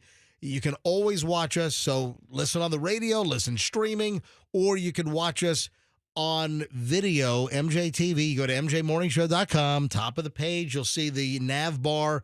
Click on MJTV. When we're live, you click on the little live logo and watch us as we're live, or you can go back and watch any of the shows. And Fester is a giant Kool-Aid guy with a huge, humongous Kool-Aid T-shirt. So he sent it about a month or so ago, right before. And you just opened it up? No, but it was like right before Helene, right? And then, couldn't make fat Kool-Aid jokes right after Helene. So I was like, you know what? Let me give it a couple of weeks to cool down, and I'll bring in the Kool-Aid shirt. And then Milton comes by. I'm like, you know what? Nobody wants to see a fat guy in a Kool-Aid shirt during Hurricane Milton. Well, it's very fitting for Halloween. And then I kind of works. Then the guy sent me a very tersely worded text message. Oh, really? He's like, "Hey, gift horser, you looked a gift horse in the mouth." He's like, "I sent you a shirt. I sent you a shirt, fat boy, and you didn't wear it." Well, I'm like, "Whoa, easy now. Halloween's coming up. It'll be the perfect day." So I will be sporting the Kool-Aid shirt as we're trick-or-treating tonight. Oh, that's hysterical. And I will Let me hear your, oh, yeah. Hey, kids. You need to just do, every house you go to, when they open up the door, you need to go, oh, yeah. Like the Kool-Aid man. All the kids will be hollering for trick-or-treat, and I'll be like, yeah. You know what? You ought to get a picture and have some red Kool-Aid and just, serve it at the front of the house. Have everyone drink the Kool-Aid. I'm just trying Everybody's drinking the Kool-Aid. I'm just trying to get everybody to drink the Kool-Aid. Just don't mention Jim Jones, okay? No, nothing like that. And Guyana. So and actually, that was Flavor-Aid. Actually, the in Guyana, yeah, everyone says Kool-Aid and drink the Kool-Aid. It wasn't. It was actually Flavor-Aid brand. They found the boxes of Flavor-Aid. It wasn't Kool-Aid brand. It was Flavor-Aid. He cheaped out, huh? Yep, because that was always cheaper than Kool-Aid. It's your last drink. You can't splurge a little bit for the Kool-Aid. Can't go for the brand name stuff. You can't. Come on. You can buy generic. Come on. What the hell's going on here? All right. So thank you for the shirt, and that's it. Hey, with Halloween here today, everyone be careful, obviously. One of the concerns is that kids could get hurt by debris piles. Listen, that might be a little blown out of proportion. Just, hey, kids, don't climb on debris piles of like drywall with drywall screws and all the wood flooring that's been pulled out of houses with nails sticking out. Okay. I'll tell you, stay away from the debris piles. No, but I saw numerous stories that officials are worried about kids getting hurt with all the debris piles that are left. What's worse, stay away from them. Okay, you're thinking debris is like drywall and couches and mattresses and stuff. The debris is the branches. Well, also the organic matter, the trees and the branches. It's both. You still have plenty all over the place. There are many sidewalks that are covered in branches right now. So where a kid would go trick-or-treating, they have to go either well into somebody else's yard, which is fine, or on the street to get around these large piles of vegetation. I want the Kool-Aid man to bust through a large pile of debris. Oh no! There you go. I'd get caught. Yeah. So anyway, be careful. But I think that the concern about kids and trick-or-treating and the debris piles, I think that might be a little overblown. You just don't climb on the rusty nails and stuff. It really comes down to drivers driving more slowly through neighborhoods, more carefully. Be on the lookout for the kids tonight. Hey, we mentioned earlier the FDLE Sex Offender and Predator website. It's probably good to know, even without it being Halloween. It's probably even like in mid-February. It's just probably good to know if you've got some sex offenders or predators in your neighborhood. And, of course, with Florida law, if you're a registered sex offender or predator, you cannot have your porch light on. You can't participate in trick-or-treating by handing out candy, and you can't decorate your yard. Those are rules and stipulations. And, I saw that Chad Chronister, the Hillsborough County Sheriff, that they had a bunch of deputies out over the last couple of days doing house calls to registered sex offenders and predators, just kind of, warning them and reminding them that, hey, you don't do trick-or-treat stuff. And I don't know whether it's this year or last, but they hit like 800 predators in Hillsborough County. And it might have been last year, but I'm sure they're doing the same this year. I'm sure the number's not that far off. No. And the sheriff, he's on it, in all counties. I mean, they pay visits. I think even tonight they're going to do a couple of roll bys just to make sure everybody's following the rules. Well, there's always a lot of police presence on Halloween, and there should be. Hey, Roxanne and Fester, you've got young kids. My kids are, grown up. Chloe's 23, and so Julian. what she's going as? Julian's 20. What? Is Chloe dressing up? No, she's 23 years old. She's not dressing up. All right, so here's the deal. You guys have younger kids still. Fester, you've got a 13-year-old. You've got a 8-year-old. Yep. Roxanne, you've got, 4 and 7? Yeah. All right. Good job. So all your kids are younger, obviously. What is your candy policy? Mm-hmm. Do you, once the kids trick or treat and they have a pillowcase or a bucket or basket full of candy, what is your policy on the kid candy consumption? Fester, you want to go first? Do you limit it? Do you put a governor on this thing? I mean, what do you do, Fester? Because I'm getting at something here. Right. There's a reason why I'm asking this. So they'll have a reasonable amount of candy tonight. I'm not going to be like one of those pricky parents. Okay, 1 piece tonight, and then we'll save it. No, we'll have a couple pieces tonight, but I'll be sure I don't give them top tier stuff, so I can rate it tonight and pull all of my favorites. And then tomorrow morning, that's the daddy tax. Yeah. That a lot of parents do that. They rummage through their kids' candy and they pull aside their favorites. I'll tell you right now. Yeah. They leave the kids all candy corn and sweet tarts. Have you ever had the Reese's? I think it's called Take 5. It's like chocolate and those are good. Yeah, I love like a Take 5. Chocolate and caramel and peanut butter and like a cookie and a Ooh, pretzel. yes. All rolled in. So that's my new jam. I've never had a Take 5. Oh, if you like $100,000, and I know you do, I like $100,000. Right? Isn't that one of your favorites? Well, I grew up. It was the $100,000 bar. Okay, but you know what I'm talking about. Of course I do. Too caramelly. You think it's too? Oh, no, I'm a caramel Too person. caramel. I like it. Then you never liked the marathon bar. Nope. Oh, I love the marathon bar. That was interlaced, like just chocolate covered caramel. That was it. Anyway, so a couple of observations.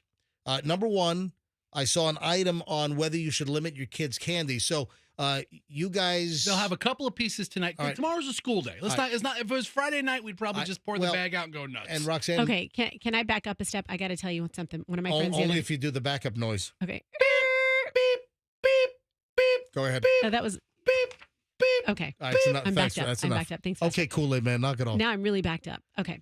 And sorry to hear that. I can recommend some. Right. Metamucil. You need a prune or something. Yeah. So my friend said to me the other day, and I kind of liked hearing her say this. She goes, I hate Halloween. I can't wait for it to be over. She has kids the same age as mine because it's not, Fester, is this not the truth? It's not just tonight, MJ. It's every damn night. There's a trunk or treat. There's a kids party. And with Halloween falling where it is, it's like there are things to do Halloween-y this weekend. Yeah, last weekend, the Last weekend week was before, a party. this weekend coming up, there's a bunch so of my events. point So is you think Halloween should be one and done? Just the Halloween night, one and done, in and out. My friend said that, and I'm like, you're right. It's too much. So I'm giving you this info to answer your question. Candy has been a part of our household for at least a week now, and I've been having to try to discipline them on eating it. And they're always like, after dinner, I ate a good dinner. Could I have a piece of candy from my trunk or treat basket? And, it's just, it wears you down. So tomorrow night, when they get it, I'm going to throw it all out on the floor. We're going to look tomorrow through. night. It's tonight. Oh, geez. What am I talking tonight's about? the night. Okay. Today's Halloween. It feels like a month. Tomorrow's It's just November 1. Okay. It's today. Hello. Come in, Roxanne. Yeah, please, tomorrow, we please. flip the Yes. switch and get ready for all things Christmas. That's right. Okay. But we're going to look at all the candy on the floor, make sure there are no razor blades in the apples. Shut up. Oh, stop it. You're that. Of course, you're that person. Yeah. No, we're going to look at it. We're going to make sure it's all like wrapped properly. And then I'll say, you can have a little bit tonight. And then they're going to try to sneak it for the rest of the month. But the thing is, how much how much of this candy gets thrown away? Let me tell you why I'm getting why? at this. I read an item from a dietitian that you shouldn't put limits on the kids' candy. Just free for all. Just let them at it, because if you restrict the kids, they want it more. That's number one. That's true. That is And true. it could have a potential long-term effect on eating habits. So this dietitian, Abby Sharp, a registered dietitian, says, nope, letting the kids just have at it. Don't restrict them. Don't limit them. just whatever they want. Just have it. It builds great food habits is what her argument is, that if you limit the kids, it kind of unnaturally puts a restriction and it messes with the way they could deal with food later in life. So allow your kids and yourself unlimited access to candy on Halloween night. And it helps build a healthy relationship with food. I'd always heard, let your kids get sick to their stomach. I mean, how much are they really going to eat? 5 pieces, 6 pieces? Let them get sick to their stomach, and that'll learn them up good. Yeah. Yeah, I mean, I think I did a little bit of that last year, and I do think it works better because, and then what you have to do as a parent, you have to secretly skim from their, every day and just there's throw a little bit away less. because you're throwing it away. Yeah, by the end of the weekend, it's all gone. Yeah, that's what you do. You have to do that as a parent. Otherwise, they'll just consume too much. But my one daughter responds well to that. All right. And so, yeah, I think it's Valid. Just give it to them. I was just looking up at the Today Show, and hang on a minute. Let me bring up the audio. And you want to go out and you want to trick or treat, and you're well behaved. You're having fun with your. It's the mayor of Pennsauken, New Jersey. % here in town. While a cutoff to trick-or-treating is a hotly contested issue, I'll tell you one thing, you are never too old to dress up. Listen, so the Today Show is doing the story on trick-or-treating age, which we already did this week. And I was looking at the map, and they actually showed my hometown of Virginia Beach. Yeah. Where Virginia Beach has had a trick-or-treat age limit of 13 for years. And then they showed Chesapeake, Virginia also, where you could be jailed if you were trick-or-treating older than the age of, I think it was 12. Yeah, that's the person who wants to send to jail. Anyway, so listen, I don't want to see 17 and 18-year-old trick-or-treaters. I haven't heard from Chloe, though, this year. Yeah, because in the past, even at an advance, she had gone out with friends trick-or-treating. I'm sorry. The pack of girls going out at like 19 and 20 years old, that's too freaking old. Come on. Leave it alone. Hey, coming up in a few minutes, ladies and gentlemen, MJ Morning Show listeners, coming up in just a little bit, a very Menendez Christmas. So stand by. A very Menendez Christmas is coming up momentarily. What the hell is that? I'll explain in just a moment. What line? Line 4? All right, Andrew wants me to grab line 4. Good morning. Who is this? Hey, it's Chloe from Valrico. Chloe from Valrico. Yeah, go ahead, Chloe from Valrico. It's your daughter. I know it's. I know. We know. And if you ever call in, use alliteration. Be Chloe from Clearwater. Oh, that's a good one. Or Chloe from Claremont. Yeah, something. Chloe from Clewiston. Yeah, seriously. What's up, Chloe? You were talking about that story about the nutritionist or whatever, and I have to relate to that so much. And because you and Mom were so strict, and yes, it was good. You guys were so strict about what Julian and I had when we were little. We had soda Saturdays. We were only really allowed to have soda on Saturdays. And so as I was growing up, especially in high school, I was recognizing, when I was in high school and I had the privilege to pick out what I wanted, if I could go out to lunch, I would just get all the sugar and soda I wanted because I was so limited as a kid. Oh, so you think that we were bad parents and we what? No, you weren't bad parents. I'm just saying, it's just what that nutritionist said. I sympathize. I relate. That was the same exact thing that I lived through. Very good. Hey, how did the Hillsborough County State Attorney's Office enjoy the Colony Grill and the MJ Morning Show Free Pizza Wednesday? I think it was a big hit, and I think everyone enjoyed it. So thank you so much for doing that. Yeah, it was very successful. So yesterday, I coordinated with the Colony Grill, Midtown Tampa, and then also down in downtown St. Pete. The Colony Grill, since 1935, they're famous up in Stamford, Connecticut. Famous Connecticut bar pie, thin, crispy. I love a Colony Grill pizza. We used to go in New York. We used to drive up to Stamford, Connecticut to have a Colony Grill pie, and then they opened up 2 locations in the Tampa Bay area.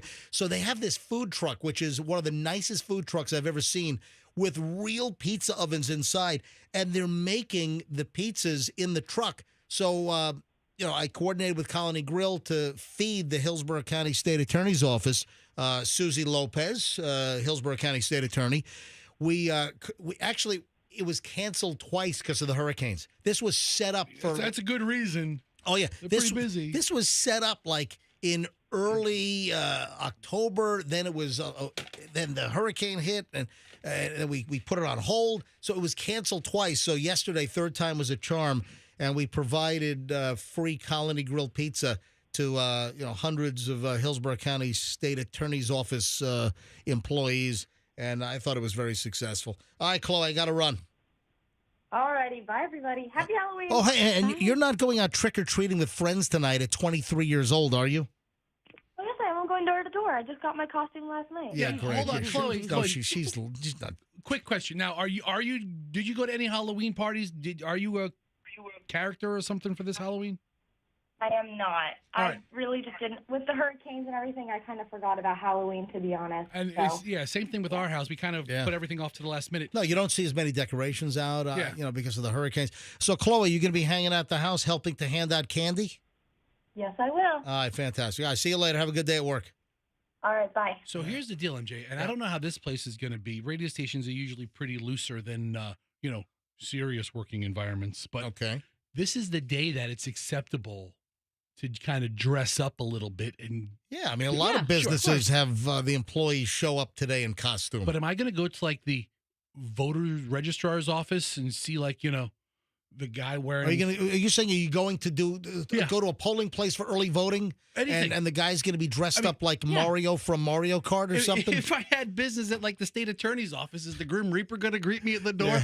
Welcome to the office. I mean, is today the day? I mean, is there a professional environment where it's unacceptable? I don't know. Yeah, they take you through the security. Like at funeral homes, are they all dressed up in Halloween costumes? Vampire costumes.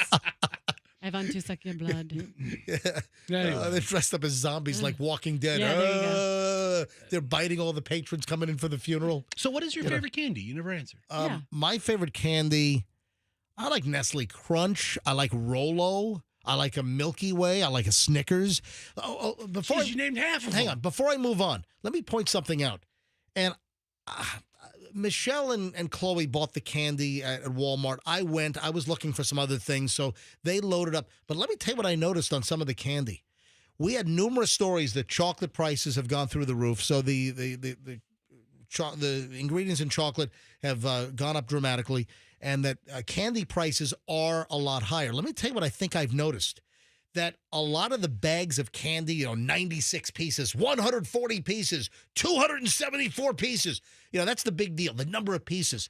Let me tell you what I've noticed is that you would have these bags of candy that were all like higher quality chocolate items, and it seems that they're starting to put the cheaper stuff and they're interspersing that in the bags with some chocolate, but a lot of the cheaper, like just non-chocolate sugary candies, they're like padding the bags with the cheaper stuff. Nailed it. I see it all the time. Yeah. My kids do something, I think it's naughty. As they are getting the candy ready to give out to the trick-or-treaters, they spread all of it out. They put it into groups. I said, what are you doing? Then they layer the Halloween bucket with the things they love the most on the bottom and the things they hate the most on top.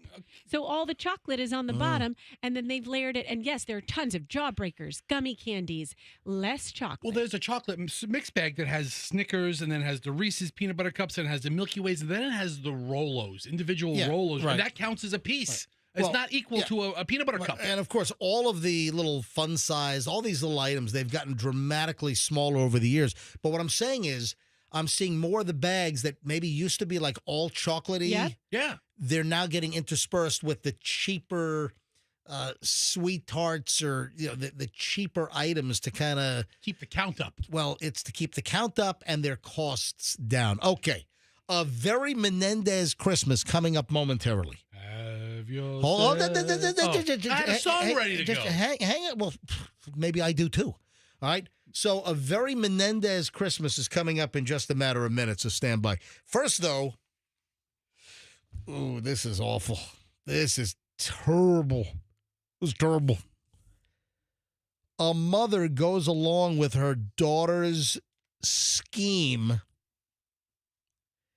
to get out of a speeding ticket. Comes up with her daughter's, or goes along with her daughter's scheme so her daughter could get out of it. Yeah, so the daughter gets a speeding ticket. This happened in Arizona, right? The daughter gets pulled over for doing 55 in a 30. It's a little hefty, little little lead-footed right there. Yeah, that warrants getting pulled over. Cameron, Kamryn is the daughter's name. Cameron gets pulled over by the police and immediately calls her mother and says, Mom, play along, play along, play along, play along. I just got pulled over. Play along with my story.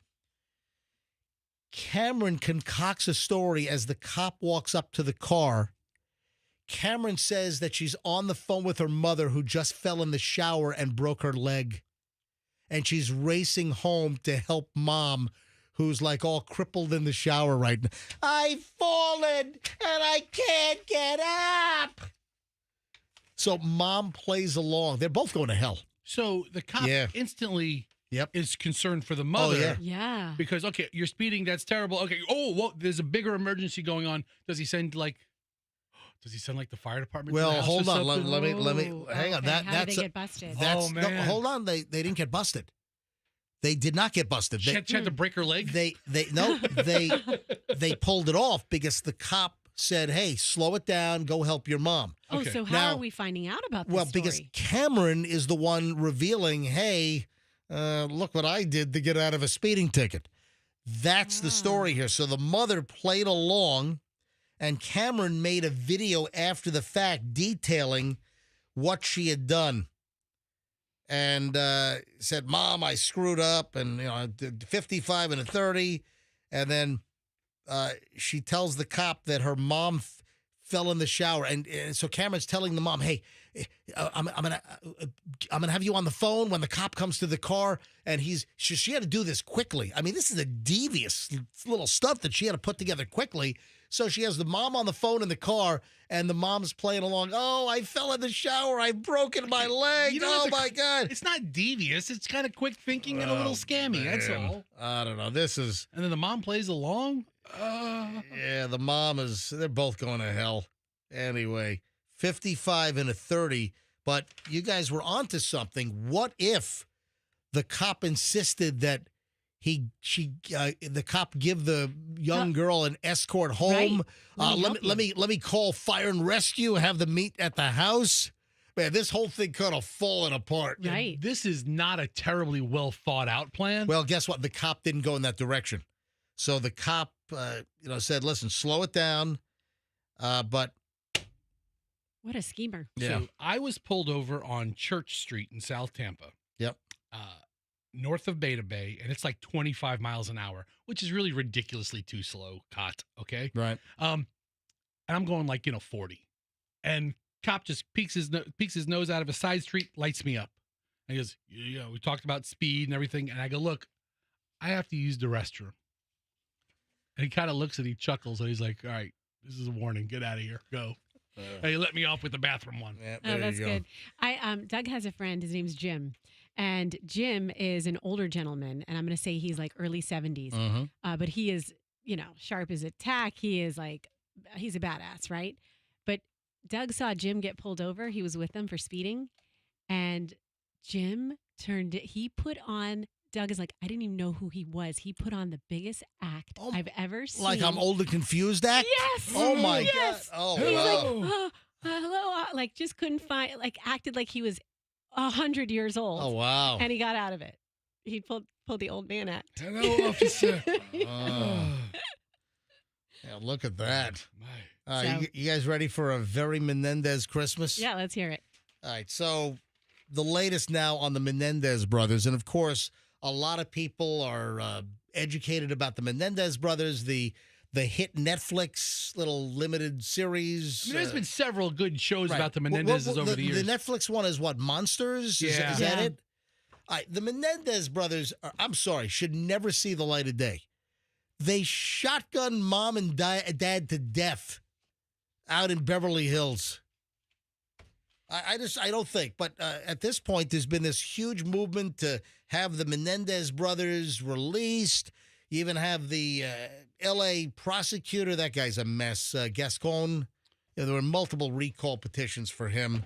He's a mess. Hey, MJ, I'm not deep into all these details, but you and I talked about it, I believe, when Fester was out with his procedure. And some people did hit me up after and said, his his father, the father raped them, abused well, them. we brought that up. Yeah, and in the fact that there were like some notes or letters produced, but then was this an alibi that was premeditated? Right. Okay. Or was it written just after the fact? Again, listen, I don't remember every detail, but they premeditated, bought a shotgun, and they shotgunned their parents. Yeah. So I've got no sympathy for the Lyle and Eric Menendez. Anyway, the reason why I'm bringing this up is that the Menendez could be released from prison before Christmas, making it a very Menendez Christmas. And I was thinking, should the Menendez brothers put out a Christmas album? Oh, that'd be great. A very Menendez Christmas. Yeah, the two of them sitting there like on Santa's lap with a gun. Yeah, I was just trying to think of some of the songs, and I was just kind of just formulating some things in my head. All right. Grandma got shot by Eric and Lyle Menendez. What do you think? You like that one? Well, that's factually not true. You have to say Mom and Dad got shot by Lyle and Eric Menendez. Okay, right? Mom and Dad got shot by Lyle and Eric Menendez. Yes! It's a little. Walking home from our house Christmas Eve. So, what do you think? I like it. It flows. You had to jam it in there a little bit. The Eric and Lyle. Okay, hold on. Let me see what else I have. Let's here. get. All right. How about I'm dreaming of a murder Christmas. What do you think? Get a problem with that one, or I'm dreaming of a murder Christmas? What do you we think? got to work the Menendezes in a little bit more. It's a very Menendez Christmas. Lyle and Eric Menendez had a very powerful gun. And one night in California, they ended their parents' life. Ended their parents' life. Run. I don't know. Right, let me see. What else do we have here? All I want for Christmas is a shotgun. What do you think? It's a very Menendez Christmas. That's a good one. Let's see here. How many do you have, Lyle and Eric? I got a bunch of them. Hang on a minute. Wow. Here we go. Simply having a wonderful murder time. Simply having a wonderful murder time. You like that one? Yeah, maybe Wonderful Bloody Time. Yeah, well, that could work. Yeah. I want some. This is a work in progress. We're going to folks. need you to sing backups on a lot of these tracks, Roxanne. Oh, here's another great one. Jingle bell, jingle bell, jingle bell, Glock. Jingle bell, Glock. I think I like that one the best. Jingle bell, Glock. I mean, you like that one? At so many occasions you could use it for. Jingle bell, jingle bell, jingle bell, Glock. Yep, that's Glock, Glock. We got it. Yeah, you like that one? Are they really going to get out? Or is this just a parole hearing and this is just a bunch of fake news because of their show? No, I think they're getting out. Yeah. Oh, this one's kind of morbid. Last Christmas for Mom and Dad. Oh, God. It's a very Menendez Christmas. It's a pretty morbid segment, isn't it? It's a whole catalog of songs. It's Halloween, man. It's a macabre day anyway, right? It's Halloween. All right, what else do we have? How about? Oh, I got it. Hang on a minute. Murder Claus is coming to town. Murder Claus? Murder Claus. I don't know how many albums the Menendez brothers would sell for a very Menendez Christmas. I would buy one, but I might be the only one. Or here's another one. I guess we could stick with the Glock theme. Anyone know what this one's going to be? Rock Around the Block? No, it would be glocking around the Christmas tree. Glocking around the Christmas tree. So Glock's a verb now. Yeah, there you go. Glocking around the Christmas tree. What about like that sexual harassment, date rapey Christmas song? Yeah, that's what's the name of that one? I really must go. I got to shoot you in the face. Oh, man. Anyway, it's a very Menendez Christmas. Are they going to be home for Christmas? Hey, Mom, Dad, we're home. Oh, no. They should not get it. I'm sorry. I'm not jumping on the let the Menendez brothers out of prison. So these guys know, even though they're sitting in a cell right now and have been for the last, 30 years, they know they're stars. I mean, look at every photo they have, every California Department of Corrections photo. They're smiling at every single one. Every one of them. Yep. Didn't one of them get married in prison or something? Yeah, because you have those, like some of those sicko women that are attracted. They're like murder groupies. You've got like Charles Manson, all these like sickos. They have some women that are like, they're these murder groupies. I don't get it. Yeah, what's the appeal? That's messed up. They got some mental issues. Yeah. I mean, I don't think that's normal. A woman that's attracted to a serial killer in prison. I mean, you're scraping the bottom of the barrel when you're like, I think I'm going to find my next true love in jail behind bars. I can change them. Yeah. Unbelievable. 801 at the MJ Morning Show here on Q105. This is 104.7 FM. Q105 WRBQ HD1 Tampa. A Beasley Media Group station. Sure is. For now. All right, so this is insane. I've never heard of this in my life. A guy has an excuse on why he suddenly became gay? Yeah, you heard me right. This is one of these Reddit posts. I mean, is this real? Is it fake? I don't know. It caught my attention. I'm like, you got to be kidding me. So a guy came up with an excuse to tell his girlfriend what happened to him. So this is from Reddit. You know, we talk about certain stories every once in a while from the Am I the Bleep Hole? Yeah. It's Am I the A-Hole? And this is a Reddit thread where people will tell a story, something that happened, they'll lay out a scenario, and then they ask the group, hey, am I the bleep hole? Here's what happened. Am I the bleep hole here? Is this in that forum? Yeah. So posting on Am I the A-Hole, the AITA subreddit. This is ridiculous. Okay. The female user's boyfriend cheated on her with a man during a work trip to Utah. Okay. The boyfriend told the girlfriend that the altitude made him gay. Say what? Never heard that before. This is the most ridiculous thing I've ever heard in my life. What does the altitude do to you? Sometimes I get nosebleeds. It didn't turn me gay. Or what if you're gay already? The altitude turned me straight. I'm sorry, I had a heterosexual relationship. Sorry, Bill. We're never going skiing again. I can hardly believe that I'm writing this or that it happened to me. But I am, and here we go. This happened. I, 28-year-old female, have been with my boyfriend, 29-year-old male, for 3 years.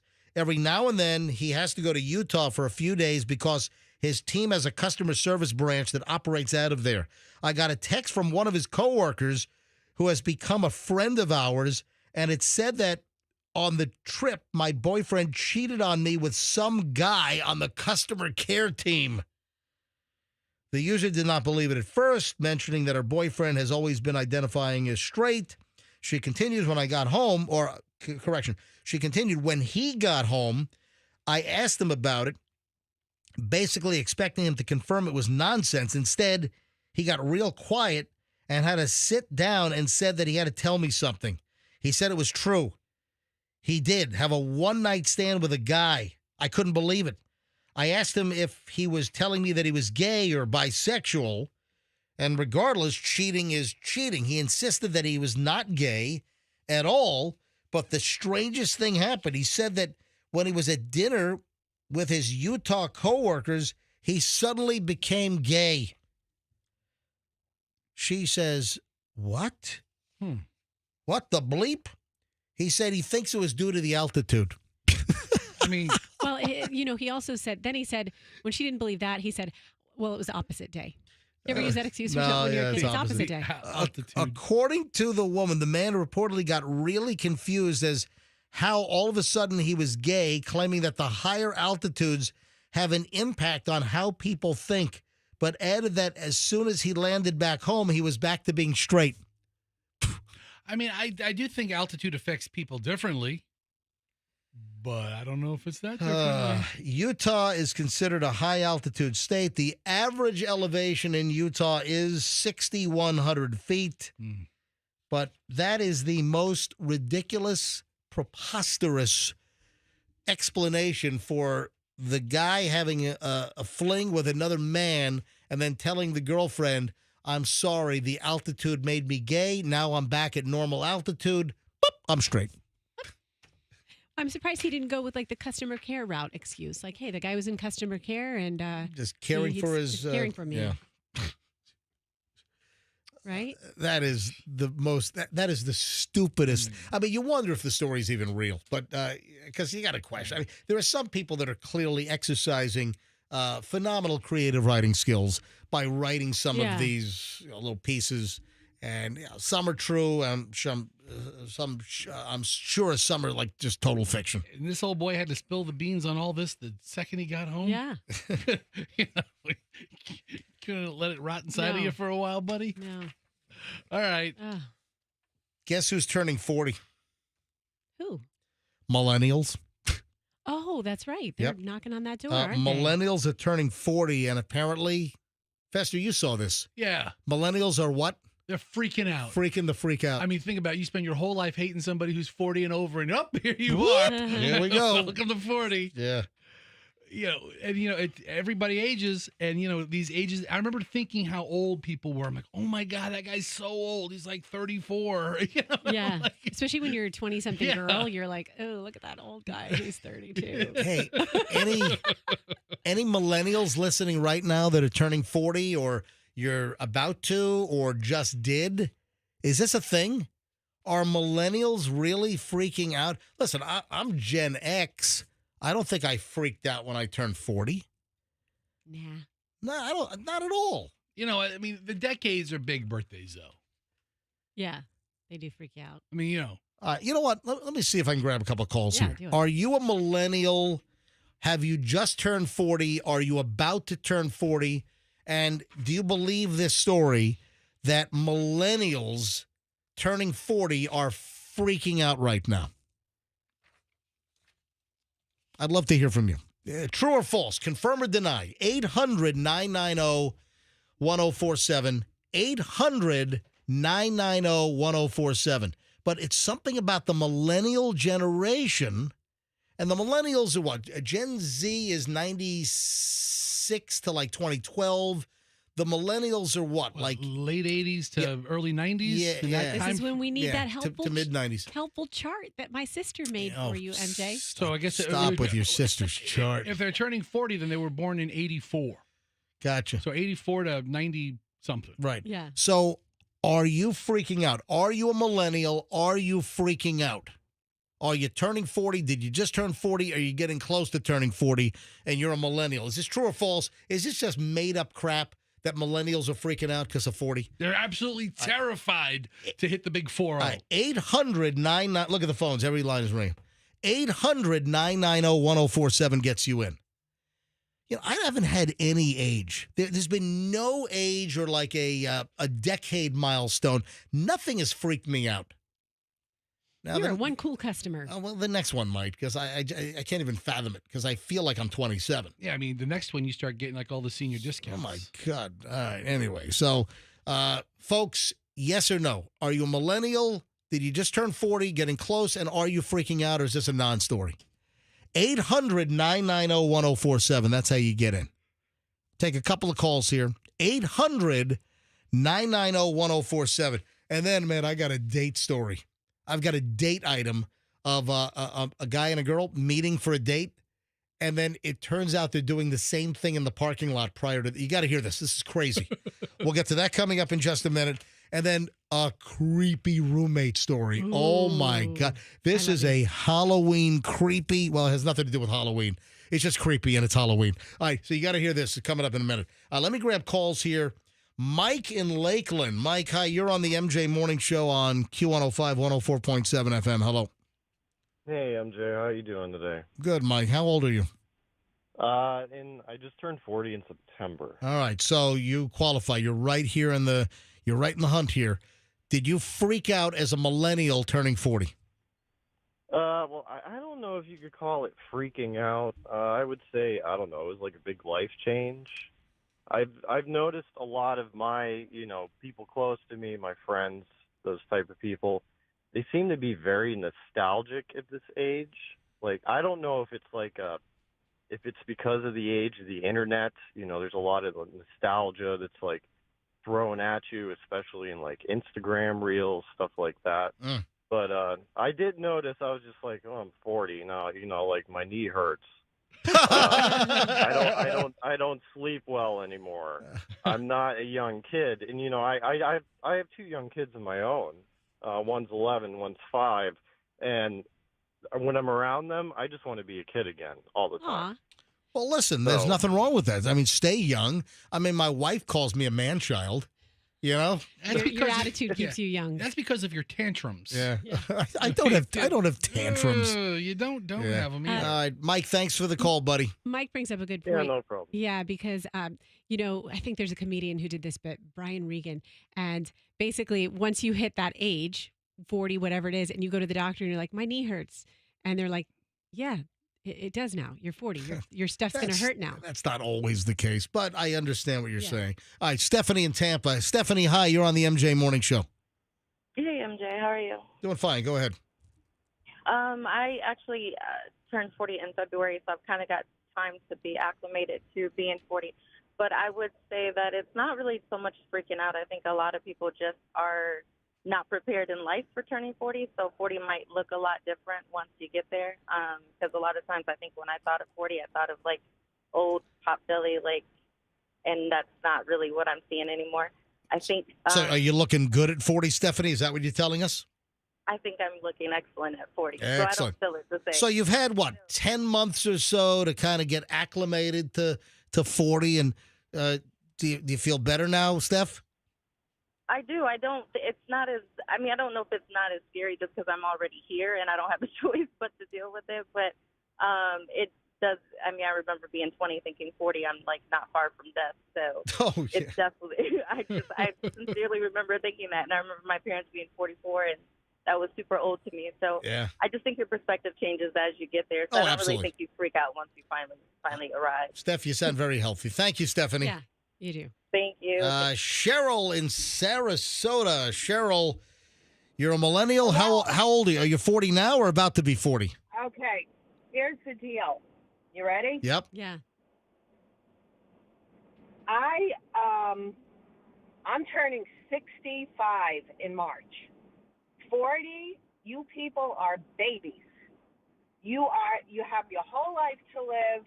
Go out skydiving. Go out, do the parasailing. This is your time. Rob a bank. Yeah. Live it up.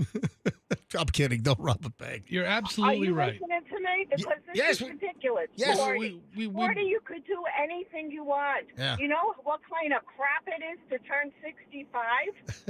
Holy crap, you have no idea.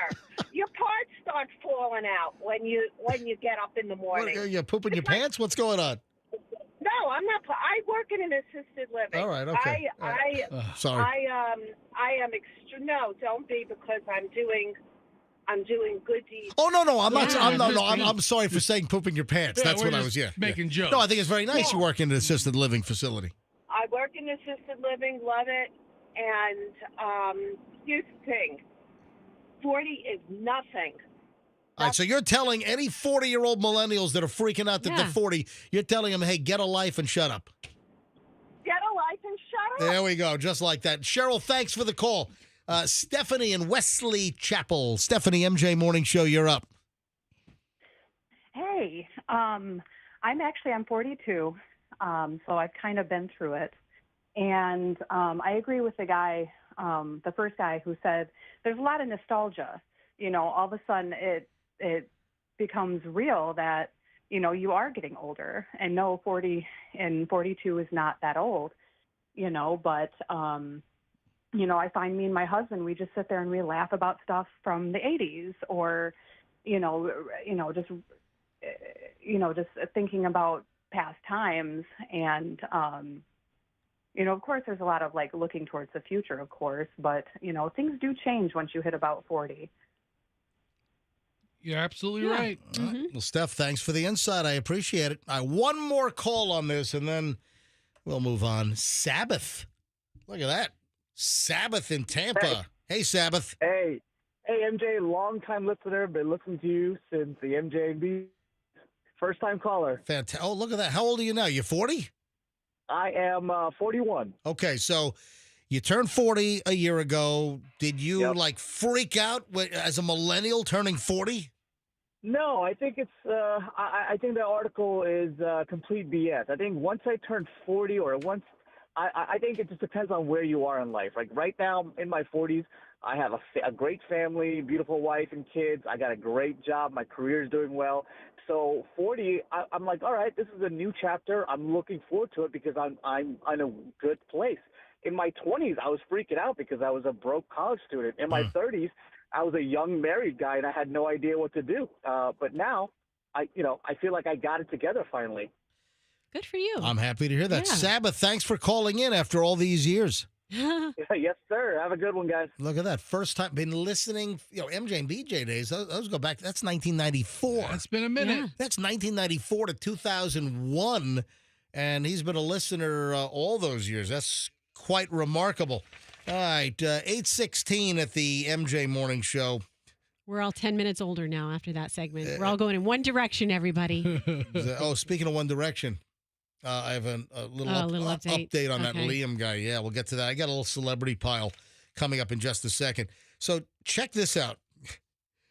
This is a social media post that I saw, and I'm like, really? So this woman claims that her roommate went out on a Bumble date. Met a guy on Bumble, the dating app. Is that one of the more popular ones? Well, Bumble. I've never been on a dating app. I missed that whole thing because I got married, 30 years ago to the lovely Michelle. So I missed the whole. So you got Bumble, you got Tinder, you've got plenty of. I mean, eHarmony, Hinge. I just pulled them up. Tons of these. Then there are like the little niche ones that are specialized for certain people with certain interests. Like farmers only. Yeah. Coffee Meets Bagel.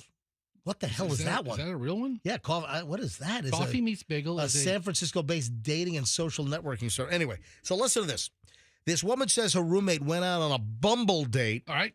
And was so nervous she decided to pound shots in her car. Once she got to the place where they were meeting. What, to take the edge off before you walk in? Listen to this. She's nervous. She's pounding. By the way, that's a good way to get a DUI.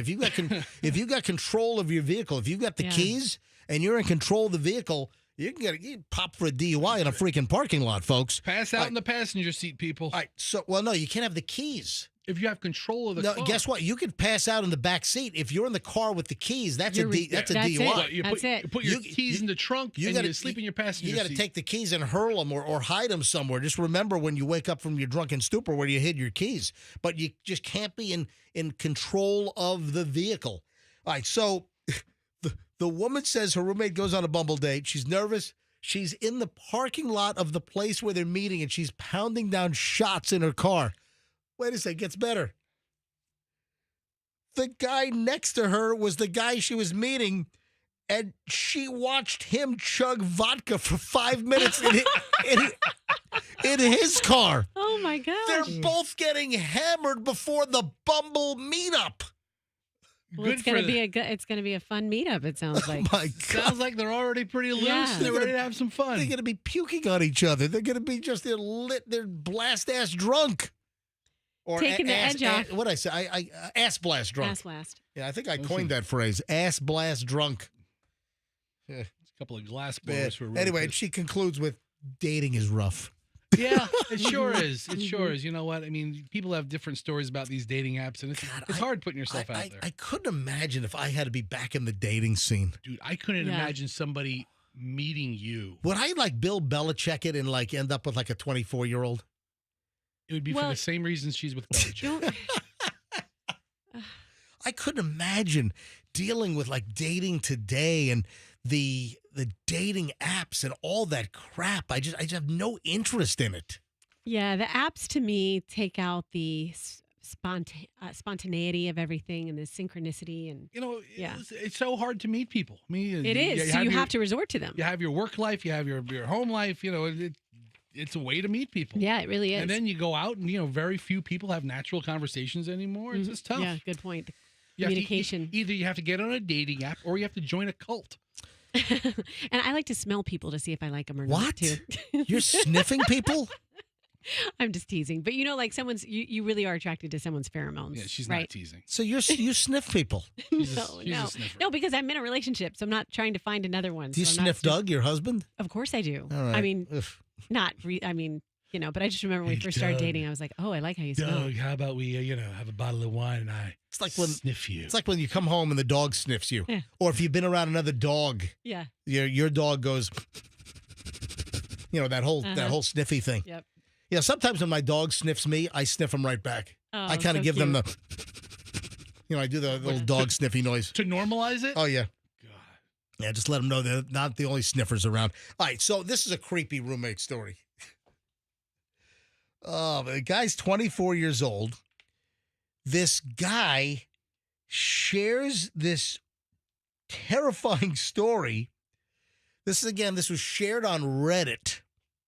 We could do this whole show from Reddit these days, to be quite honest. All the Am I the Bleep Hole stuff. So listen to this. My roommate staring wide-eyed at me, and he screeched when I looked under the bed. Apparently, this guy's roommate was sleeping under his bed for some time. So you got this? The roommate was sleeping under the other guy's bed. For months? For months, yes. I found my roommate sleeping under my bed. Then he confesses that he'd been there for months. I mean, that's so hard to pull off. What the hell? When kids are little and they think there's a monster under their bed and you have to check under the bed with a this flashlight. guy really has a monster. Yeah, he has one. Got a roommate monster under my bed. How does the roommate pull it off? Does he wait till he's asleep and then slides under the bed? Is he waiting there all day? The unnamed man put the post online about the roommate of 2 years, Carl. You know what? If you're going to have a roommate sleeping under your bed, unbeknownst to you, of course his name is Carl. Carl. Yeah. Happened for months before he noticed.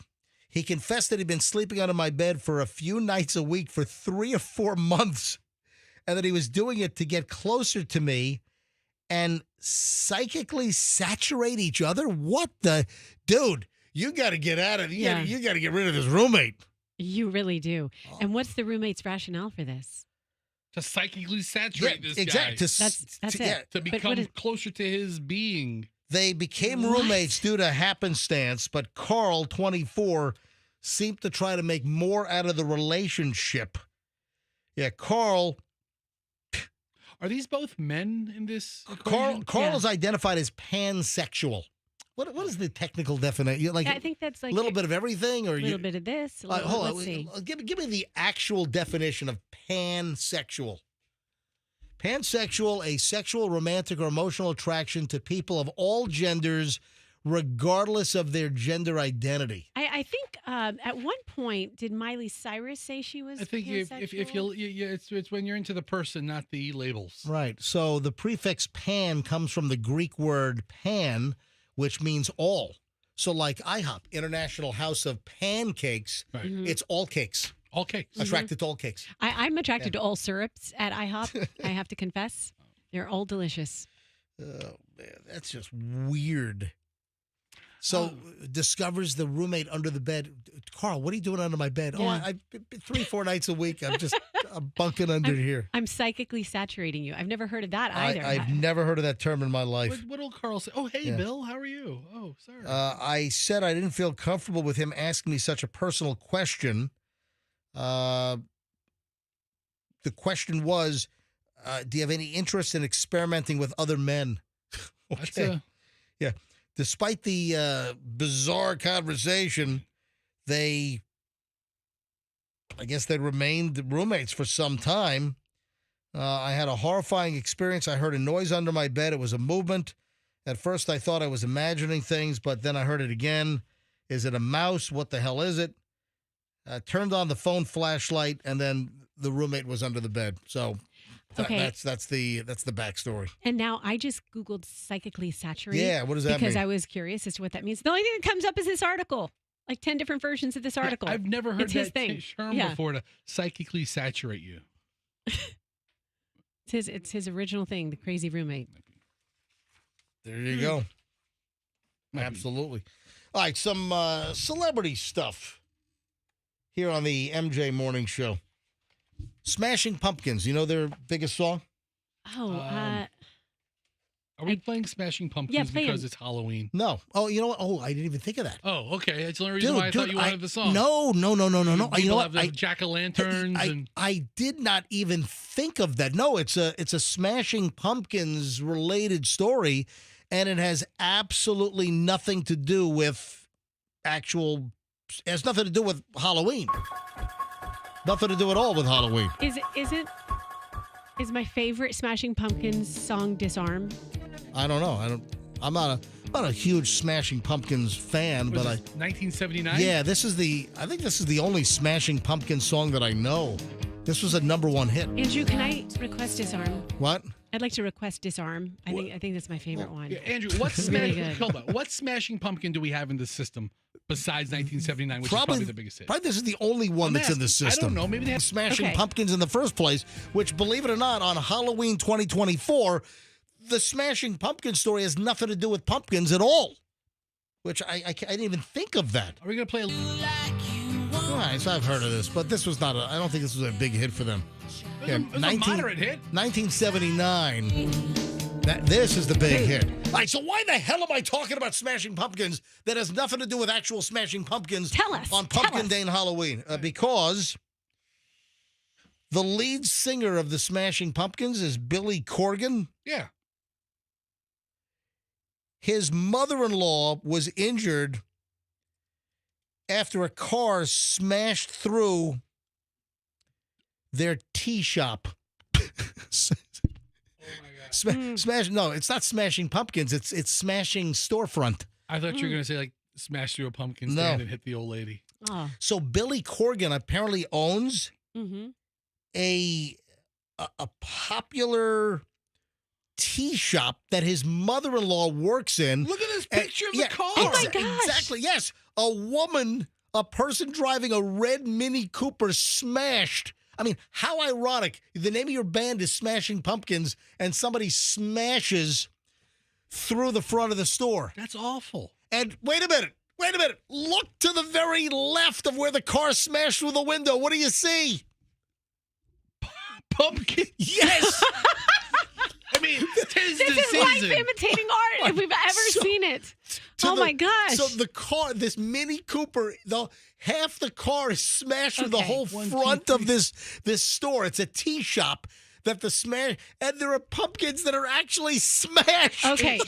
Did you bring this up, MJ, or did you see what? Did you connect these dots, or did the story about the smashing and the pumpkins? I saw the picture. It all kinds of paints itself out. I saw so when I saw the story last night, and then I saw the picture of the Mini Cooper smashed through the front of Billy Corgan, lead singer of Smashing Pumpkins' tea shop. Okay.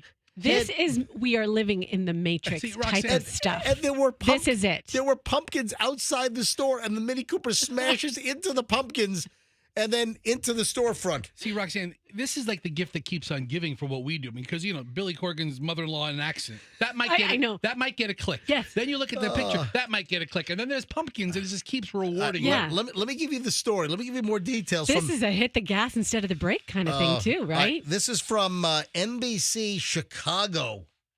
A car crashed into Madame Zuzu's, a popular suburban tea shop owned by Smashing Pumpkins frontman Billy Corgan, on yesterday, leaving his mother-in-law injured. I'm sorry, I don't mean to laugh. The crash happened around 12 p.m. This is Highland Park, Illinois, so Chicago, suburbs. Community members are asked to please avoid the block of First Street between Central because of the accident. First responders were called to the scene, and at least one person was injured. Footage from the scene showed a vehicle half inside the store and half out. The cause of the crash not immediately released, but in a statement on social media, Corgan's wife and co-owner of the store, Chloe Mendel Corrigan, said the circumstances remain under investigation. Corrigan wrote that her mother, who had been dining with her son at the time, was injured when the car drove over the curb and into Madame Zuzu's, crashing through the window. The extent of the injury is not immediately known. Corrigan's son was able to leap out of the way while leaving Grandma behind. That's like a George Costanza move, right? Oh, no. Yeah. All right. So Madame Zuzu has a 4.5 rating on Google. All right. Our family is grateful for the swift assistance of the Highland Park and Deerfield first responders. Madame Zuzu's will be closed until further notice. But I'm so disappointed.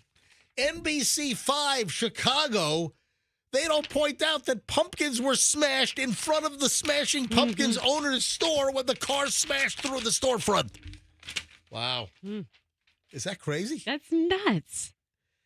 That's who would have known that Billy Corgan's Smashing? Are they still performing? Are they defunct? Are they still still doing stuff today? What's their status? Yeah, exactly. Yeah, it looks. No, if you go to Google and you type in Smashing Pumpkins, it'll have like the years active, 1994 to present. So what? Hey, Andrew's on Google. What or on Wiki? What does it say? When did they form? 19. It says they were active from 88 to 2000 and then 2006 to present. Okay, all right. Yeah, so they're on tour. The World is a Vampire tour. Oh, yeah. Oh, I feel bad about something. What do you feel bad about? I'm doing some celebrity stuff. I forgot to mention Terry Garr yesterday. Oh, I felt like we talked about Terry Garr, but I guess it was just off air. Was that just in your head? No, Fester confessed a crush. Okay, hold on. At the end of the show, MJ said, "Oh, we didn't mention Terry Garr." Yeah, at the very end of the show, I did the whole show. I had the whole theme music playing. The show closed here on the MJ Morning Show. That whole thing, and and I'm like, all right, everybody, let's be careful out there. The whole.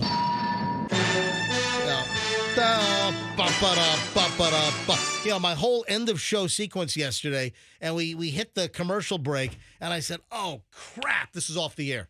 I said, oh, I forgot about Terry Garr, and, she had passed away. I didn't know that she had MS. I didn't know that either. I mean, she was so delightful. Yeah, Terry Garr, from her days in like Mel Brooks and Young Frankenstein. She was on Friends. She was it Phoebe's mother, right? That sounds right. That sounds right. Yeah. I remember her from Mr. Mom. But let me tell you what else you can't really comprehend. Could you really comprehend Terry Garr was 79? I just kind of had her locked in at like 44, Yeah. Yeah, me too. 100%. Yeah. And that's what happens when you step away from Hollywood at a certain age. You lock a person in at that age at which they stepped away. Yeah, she's been gone for almost 30 years. Yeah, so Terry Garr, she was in Tootsie with Dustin Hoffman. I mean, really a talented woman. And she died the other day at 79. I just felt bad that I didn't mention it on yesterday's show, so I feel a little better. Oh, you know what? We got to get Froggy on the phone. Oh, let's get him on. I got to see if Froggy has any comment about his pal from high school. Oh, that's right. I sent you that story. Channing Tatum. Well, it was in a lot lot of entertainment sites as well. I would, you know what? I would have not known it if it weren't for you, Roxanne. Thank you, Roxanne. Never would have known. Thank you. Thank you, Roxanne. All right. So, sent you an alert. Local boy, Tampa Catholic graduate, Channing Tatum. A lot of people don't realize that Froggy was in school. Froggy went to school with Channing Tatum at Tampa Catholic. Well, I don't know what well, I guess if you're married, they don't like divorce, but in the Catholic religion. But I guess they weren't married, but they've split. Channing Tatum and Lenny Kravitz's daughter. Yeah, they did that movie together. Zoe. Remember the movie that they did recently that was in theaters? Oh, yeah. Jackass 5? No. What? I don't know. I'm going to find it in just a moment, but it was the one I really wanted to see. Looks like you don't remember it either. No, I don't. Remember, guys? Remember that movie that I can't remember? Can one of you guys please remember the movie, because I have no idea what the hell it is. Yeah, darn it. I'm trying to think. Blink twice. Blink twice. Thank you. I really wanted to see that. I never got around to it. But is that the movie in which they met? and their romance started.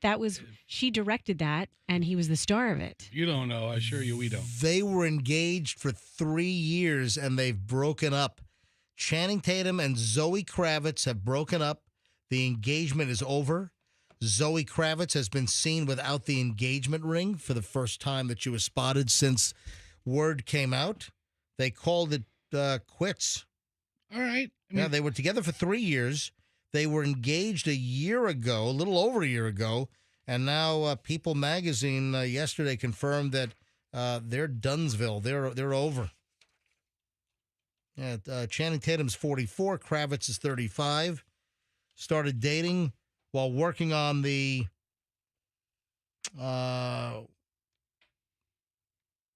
Blink Twice. Yeah, Blink Twice. Yeah. Apparently, Channing just sent her a copy of her dad's song "Fly Away." I got a text from Froggy last night that he wants his engagement gift back because he did send Channing and Zoe an engagement gift. Yeah, they were chums and pals at Tampa Catholic. Yeah. So Froggy apparently sent a nice some kind of a crystal candy bowl or something, and Froggy wants it back now. It's like $190. That was thoughtful. Yeah, he should get it back. Yeah. 3 years is a long engagement. Is it though? Yeah. Is it though? Is it though? I mean, hello. Okay, Roxanne. Roxanne engaged for 7 years, right? 7.5. Roxanne's engagement is defined in like dinosaur life, like the Paleontonic era. We have an update that his fall was captured on camera. Yeah, so they actually have closed circuit TV footage of him falling off the balcony. I don't know if that's going to give investigators in Argentina. Don't cry for me, Argentina. That's what he was singing on the way down. From the balcony. So there is footage, so I'm sure that's in the hands of law enforcement now. It's not released to the public. The question is it going to leak? Yeah, I need some good mole in like the Buenos Aires Police Department to leak this. Here is the breaking news aspect of this. There are reports that allegedly show him fainting before he fell, which would like he passed out. Seem to indicate, fainting is like passing out. Yes, very good. Yes. Did you get out of a medical? I did. I found it here. Yes. Found it a medical. It was a medical book. It was a medical thesaurus. Fainting, passing out. What word can I use besides fainting? Let's go to the medical thesaurus. Well, I say passed out. The reason I said passed out is because he was on some substances. Well, so that's why I feel like when I faint, I think of, oh, heavens me, I've just fainted at the sight of blood. But then when I think of passed out, I feel like, inebriated and, passed out. Is that Al Roker doing whiteface? I think it's Al. Al is doing Beetlejuice. That's I think Al Roker is in whiteface. Is that problematic? I don't think so. I think it's the other way that's okay. problematic. I say it's the other way that's just make sure. I'll cover his base. We flip around the channels in here, and the Today Show always goes overboard for Halloween. The Today Show, they have their Halloween episode where they're all dressed up. Didn't Al Roker dress up as P. Diddy the year Matt Lauer dressed up as J-Lo? Oh, really? I think. Oh, wow. I gotta look that up. Wow. All right. Yeah. Anyway, this lends credence to the reports from, just after this One Direction guy, Liam Payne, after he fell from the balcony and died. This sort of lends credence to the fact that it was not suicide or it wasn't intentional. So it seems that he wasn't murdered and, somebody didn't throw him off the balcony. He seems to have been, he passed out and he fell off the balcony. And Roxanne's 100% right in that drugs were found in the room. There was pink cocaine and I think there was all kinds of drugs were apparently found in his system and in the hotel room. Yeah. Before this came out about him, the video of him fainting, passing out, there was something right after it happened that I read, and I can't remember if we talked about it on air, but the way that he landed indicated that he was passed out because he didn't try to break his fall. I guess there are different ways that you land if you're conscious versus unconscious. A guy that is still alive, but some people were questioning whether he would be, one of these, young individuals to not make it to 30. Pete Davidson is out of rehab again. Can we a round of applause? Pete Davidson is back out of rehab again. Good for him. Listen, the guy's got problems. I feel bad for him. I mean, I kind of like Pete Davidson. I don't want him to have all these demons in his life. And I bring this up. So he's out of rehab, and guess what else Pete Davidson has been doing? Besides calling the voicemail over at PETA. Hi, my name's Pete Davidson. This message is for Daphna. Thank you so much for making comments publicly that I didn't adopt a dog. I just want to let you know I'm severely allergic to dogs, so I have to get a specific breed. I'm only not allergic to Cavapoos and those type of dogs. And my mom's dog, who was 2 years old, died a week prior, and we're all so sad, so I had to get a specific dog. So why don't you do your research before you create news stories for people, because you're a boring, tired you, and suck my Ooh. End this message. I think I know what he said.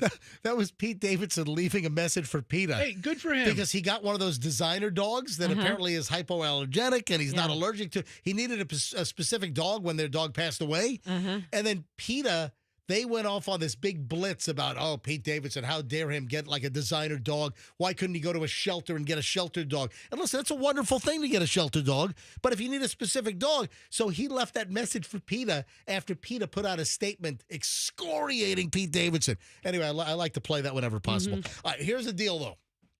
Pete Davidson out of rehab, so, I mean, he looks good. You know, the latest picture that I saw of Pete Davidson is he actually looked good, but also he's on a tear to get all of his tattoos removed. That's going to take a little time, well, right? You need to look at some of the pictures. Folks, if you want to Google this, Google Pete Davidson tattoo removal, and there is click on that picture right there from People Magazine. Holy cow. Holy cow is right. Look at his arms. So he had a lot of like little stupid tattoos. Almost like little doodles that kids do in 11th grade sitting at their desk in some boring geography class. I wonder if his wang is tattooed. What? You know, his you know what is tattooed. What's his what? You're asking if his wang is tattooed? Wonder if his private is tattooed. Well, there are a couple of women you can ask about that because he went through a bunch of them recently. But look at his arm. Seriously. It's completely back. So his left arm. There's a little bit left on his right forearm, but his left arm, which was covered in tats, looks completely free of tattoos. So that means he's undergone the laser tattoo removal, which I guess could be very effective. But also, I understand it's painful. I understand that laser tattoo removal is more painful than actually getting the tattoo in the first place. But it looks like the results are tremendous. Yeah, pretty impressive. If you have a tattoo you need to get rid of, you might want to look into what he did. I know that there's a tattoo. We talked about this before. There's a tattoo removal place right near West Shore and Kennedy. You know about they exist, but I don't know why they're not advertising like, big self-care companies, because there must be tens of thousands of people right now, maybe even listening to the show, that have a tattoo that they're like, gosh, I sure wish I could get this off. I know somebody that's in the market for a tattoo, not an elaborate tattoo. I know somebody that got kind of a dopey little small little thing, and that they're going to be in the market for tattoo removal. Someone I know. And I was going to suggest they go to that place. Seriously, it's in the shopping center with Panera and Starbucks and Petco and my Great Clips. So also, I think Men's Warehouse or what's the other one? What's the other men's store? Big and Tall? Alexander? No. I don't know. Anyway. So you can get a suit, a haircut, a bagel, and a nice cup of coffee. And get a tattoo removed off your wang. That's a pretty... Yeah. Wow. Yeah. So, no, seriously. No, look, there's a tattoo removal They're place. all over the place. I mean, but you know what? I've never seen them. That's what I'm saying. They're around if you find them. All right. But I'm surprised they just don't advertise more. Pete Davidson. And then I got to check with Julian. Hey, Julian, are you listening? No, Dad. My son, Julian, are you listening? Julian claims that he knows the organizer of that Timothy Chalamet lookalike That's right. contest. Yeah, which Julian could have entered. A lot of people think that. But Yeah. Julian was on a late arriving Amtrak from Philly because Julian came down to Philly last weekend to meet us. And then the Amtrak was like an hour late, so he missed going to the Timothy Chalamet lookalike contest. Of course, from Dune, he's I don't even know who this is. It's Nandy. Who is it? He works the Maximum. Oh, it is? Those are the Maximum So Nandy, look, we got Al Roker and Nandy doing Beetlejuice. Awesome. That's going to be like the costume of the year Great. this year. Looks good. It really does look good. Looks fantastic. How do you say Beetlejuice in Espanol? Ask him. He's right here. I don't He know. just walked El away. Juice de Beetle. All right. Hey, Julian, are you listening right now? The reason why I ask is the individual behind the Timothy Chalamet lookalike contest up in New York was fined $500 for having an event without a permit. And Julian says the organizer lives in his NYU dorm. Hey, don't do that to the kid. Don't give him a ticket. Well, he got it. The jokester behind the popular chaotic Timothy Chalamet lookalike contest over the weekend was slapped with a $500 fine. According to Anthony Poe, I think it's funny. I think I'm doing good in the court of public opinion in that regard. So I can't be too upset. All right, in reality, He said that $500 is a small price to pay. This is the best thing to happen to him because the news story was over. And this gives it a whole new life. It really does. Yeah, let me see if Julian's awake.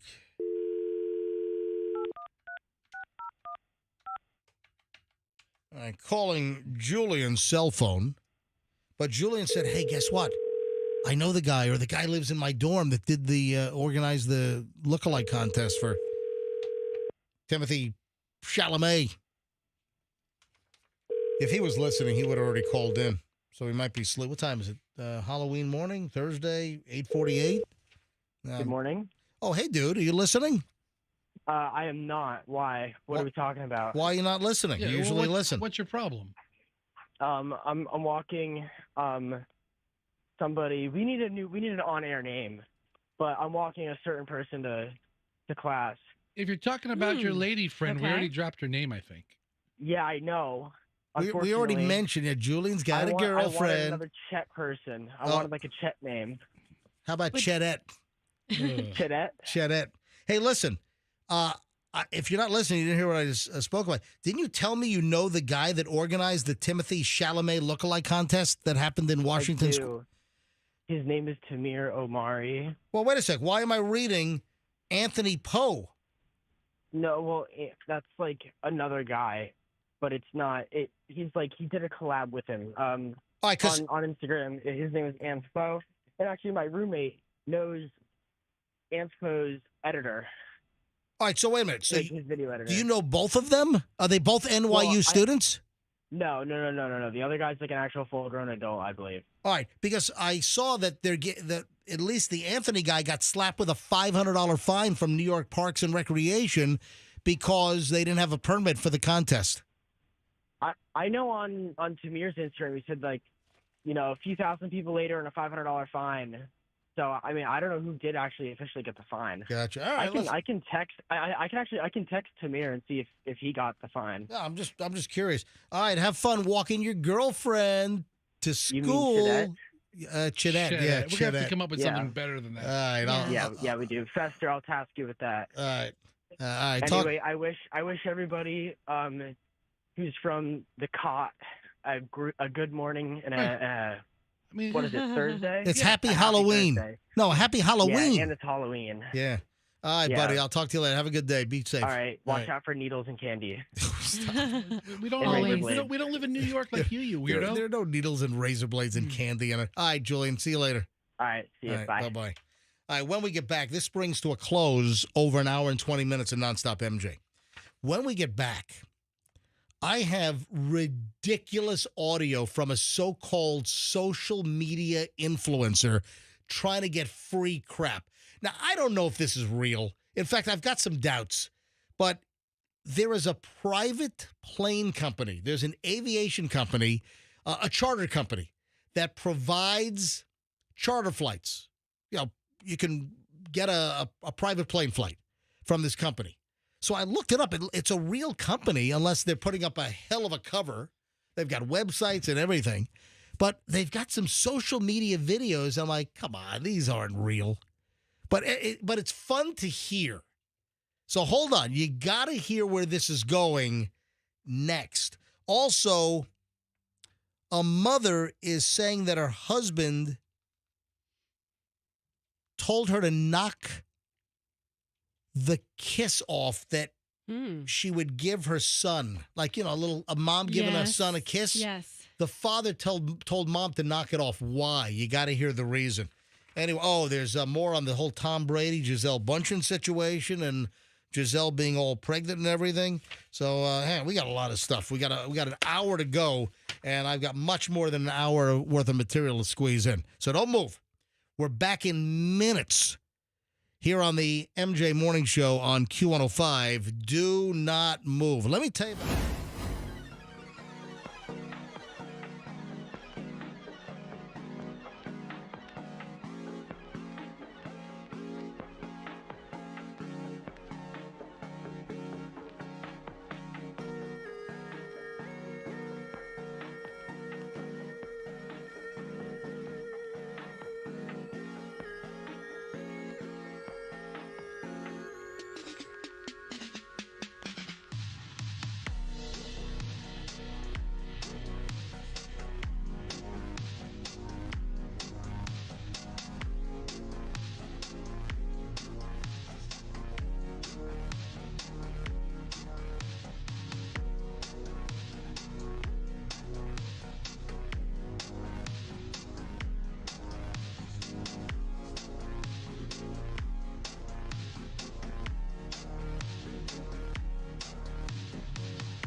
It is 9 o'clock on Halloween 2024.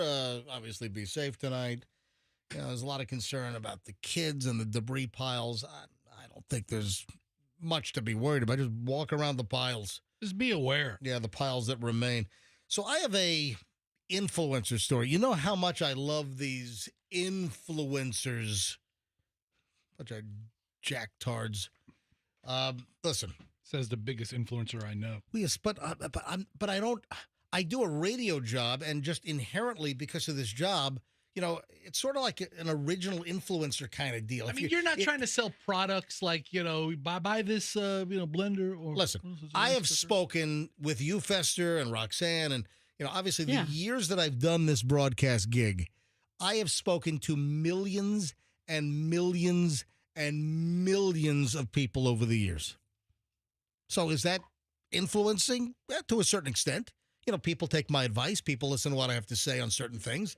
Some people say, oh, man, that MJ's full of crap. I don't pay attention to a thing he says.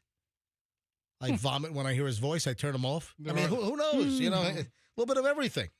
But what if that were real and you triggered somebody's vomit reflex every time? Well, listen, you had that guy that got like a migraine headache, and whenever you heard Mary Hart's voice on Entertainment Tonight, remember that old story? Vaguely. All right, now, this is a ridiculous influencer story. Now, I'm going to preface this with, this sounds set up to me, so I'm not buying this as this is 100% real, but I still found it funny. But the point is that you do have these so-called self-proclaimed influencers that want to get all kinds of free crap. It's like, I'm an influencer. Give me this for free. And I need a reservation. I don't want to pay the bill at dinner. I'm an influencer. I'll take a picture of this pork chop and put it on Instagram. You know, I'm a Yelper. You know, the funny South Park episode. That's hysterical. I don't even want to sing that song they sang during that episode. So what song? Oh, in the Yelper episode for South Park. I missed it. Yeah, we're not as big as you don't want to. We're not South fan aficionados. Yeah. All right, so here's the deal. There is an Instagram account, Amalfi Jets. You can look this up if you want, Fester. Bring up the Instagram for Amalfi, as in the Amalfi Coast in Italy. Beautiful. Yes, it's a beautiful the Amalfi Coast. Yes. You've been to the Amalfi Coast, right, Yes, Roxanne? In June. Okay, so is very Amalfi nice. is Amalfi Jets? You've been to the Ravello. Ravello, and Positano. Yes, Sì, Capri. This is very racist. The Amalfi Coast. As an Italian, I'm offended by All it. right. I'm All right. sure you So here's the deal. So Amalfi Jets is a plane company. Apparently so. But go to their Instagram and type in at Amalfi Jets. Okay. And they have a whole bunch of videos that they've posted. It seems like it's a real jet charter company, but they post on social media, they post, unless it's a real elaborate scheme where they have a real looking website, but they have these videos that they post. And one of the ones that caught my attention, it just popped up in my feed. That's how I became aware of this. I was just, going through my feed, and this was just a Instagram reel that popped up. And they posted a phone call where the owner of the company, the CEO, is sitting at his desk, and he's taking a call from a client. So it seems they post a whole bunch of these videos of getting calls from clients. But you're telling me what? You happen to be rolling video and whenever a client calls. So, Fester, you on their Instagram? Is this it? At Amalfi Jets with 80,000 followers? Amalfi Jets. Yeah, that. I mean, is it a real? Hold on a minute. No, that's. Why does it look different to me? Yeah, it looks different than what you saw. Yeah, this looks different than what I. Was it a gray-haired man behind a desk? It's a young guy behind a desk. Okay, is what it is. There's another one called the Jet Business that. No. So I printed out Amalfi Jets is what I printed out. Anyway, so I got to play this audio, and I want to figure out what the difference is between what I found. But you got to hear this audio. So again, I don't know if this is real, but this does exist. That's what I'm trying to point out here. Is these influencers, they try to get stuff for free. Here, listen to this from this video. Amalfi Jets, this is Colin. Hi, this is Olivia, and I am calling to see if I can get a jet. I am a famous influencer, and I'm just calling to see if I can take photos in the jet. So you just want to take photos in the jet, you said? Yeah, I don't want anyone there. I just want the jet by myself. Got it. I mean, that's definitely something we can help with. Rare. Where are you based out of? And I guess how long would you need said plane for? Yeah, I'm in New York, and I really, just for 10, 15 minutes. 10, 15 minutes. I need a jet for 10 or 15 minutes. And I need a jet because I want to sit in the jet and I want to take pictures and pretend that I'm on a private jet. And, that's a thing.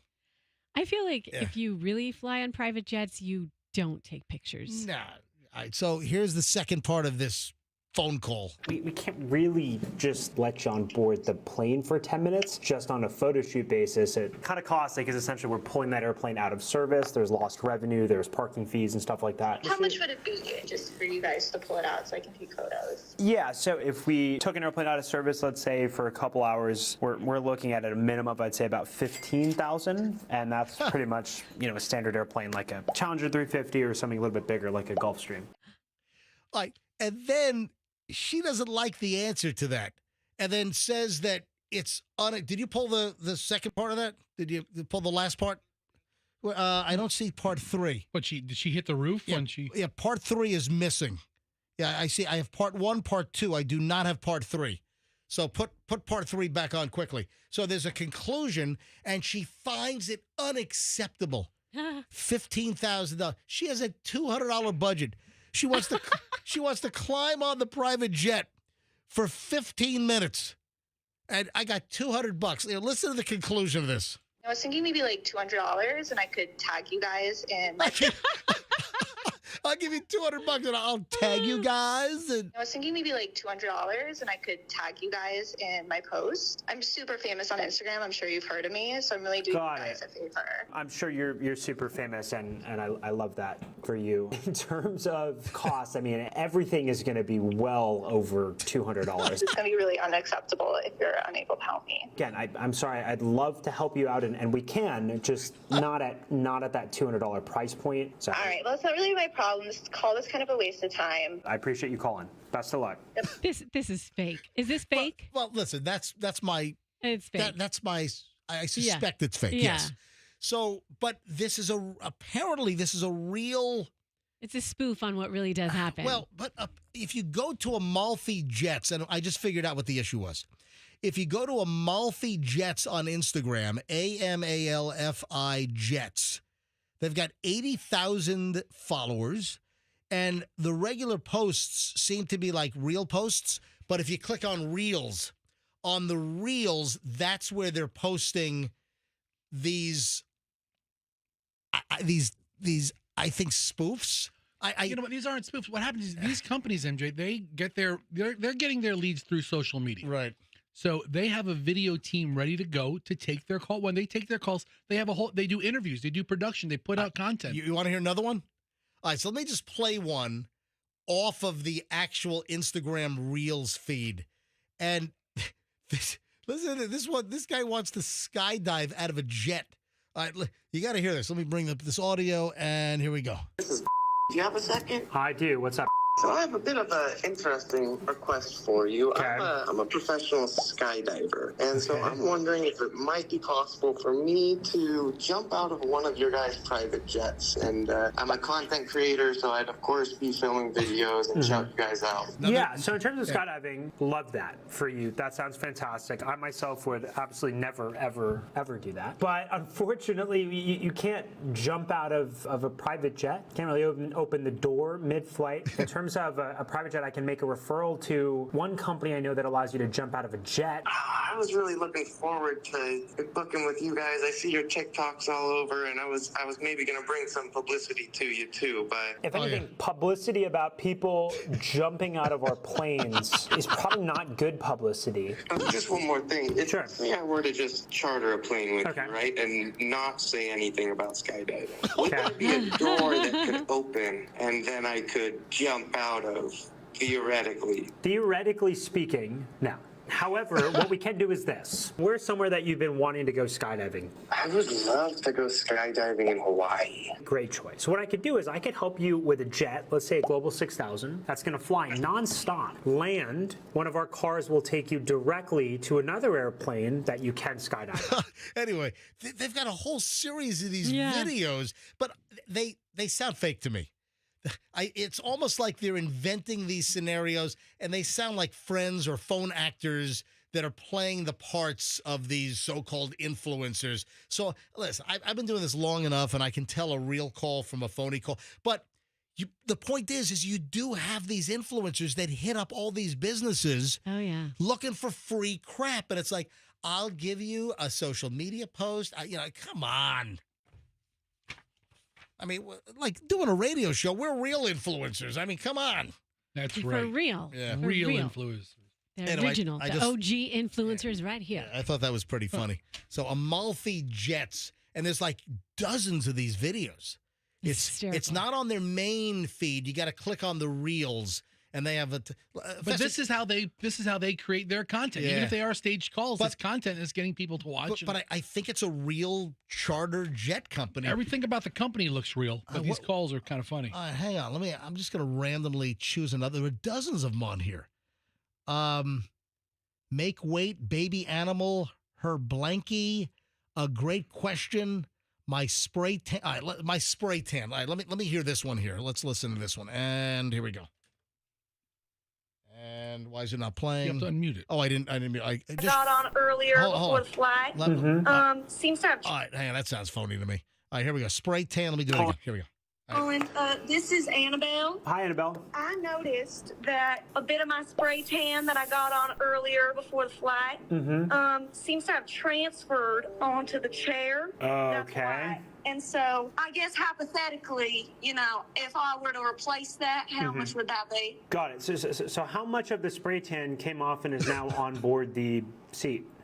Quite a bit. Okay, let me do this. Let me just pull up your system. Palm Beach to Nashville, is that correct? We're on a G5. That's correct. And our system is the one with the white seats and interior. Correct. So how much will we be talking? Like all of the money. Reupholstering an airplane, especially on an airplane like this, is not cheap. Anyway, that's totally phony. You can, hi, it's Annabelle, and I got my spray tan all over the white leather seats inside the Gulfstream 5. Oh, no, Annabelle, that's awful. Anyway, that's clearly fake. But anyway, I just thought it was funny. And especially the influencer angle, looking. And there is a company. I think we talked about this previously. There is like a private jet set.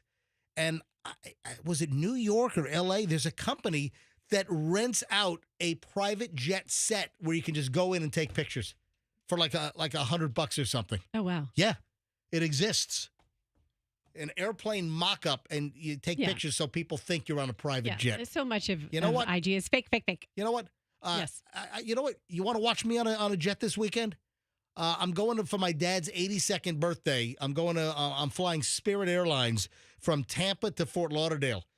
I'm going to take a picture of Michelle, Chloe, and myself all wedged up in a non-reclining Spirit Airlines seat, and I'm going to post that, my public jet experience on Spirit. Yay. $38.99 a seat.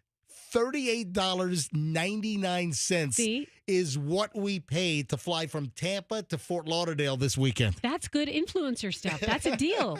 Put the word out. Yeah. Oh, hoity-toity MJ. I'm sorry. I've never chartered a private jet. I never will.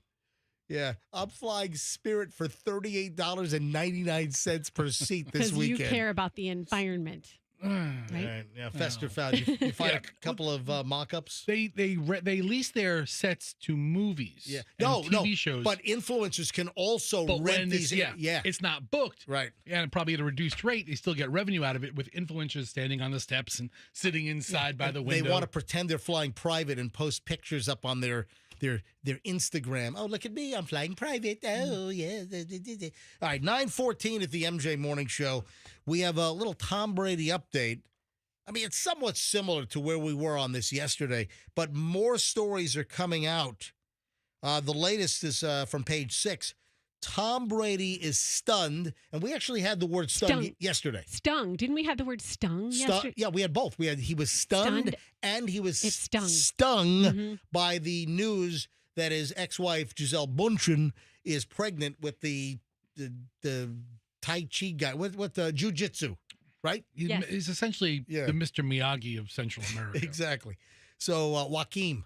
So, the latest now is that stunned Tom Brady never imagined that Gisele would have a baby with the boyfriend, Joaquin. Yeah, I don't know that Gisele imagined it either. I mean, sometimes you play with guns, get shot. Do you think that? And this, I'm being serious here. I'm not being obnoxious. No. How do you know I'm not being obnoxious? Because I'm just giving you that grace She's right off the bat. She's reinforcing you're not. you. No. Your grace. Yes, your grace. Yes, thank you. All right. So, do you think it was intentional? Do you think that Gisele Bündchen intended to get impregnated by the jiu-jitsu dude, the boyfriend, or do you think it was accidental? We may never know.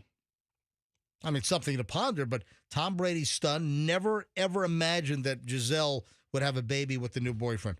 Tom knew that things were serious between Gisele and Joaquin, but he never imagined that they would be having a child together. Does Gisele Bündchen really want to be in the raise an infant at her age of, what is she, 44? Listen, I'm an older mom too. I don't think keep you young. I don't think that she's too old for any of that stuff. Yeah, but it's, the relationship is in one stage and suddenly you have a pregnancy and a baby involved and it's a totally different situation. And I'm sorry, maybe you said this, but does he have children?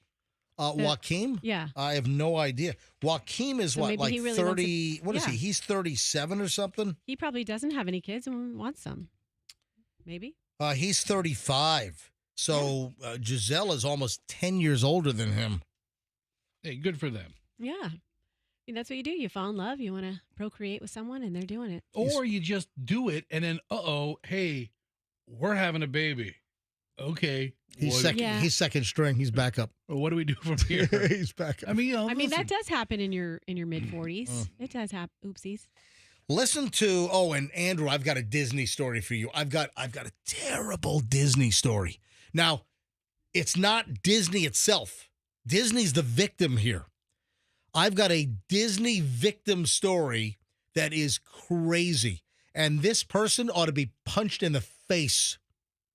Hold it. Hold it. Did you know? You didn't even know I was going to do the story.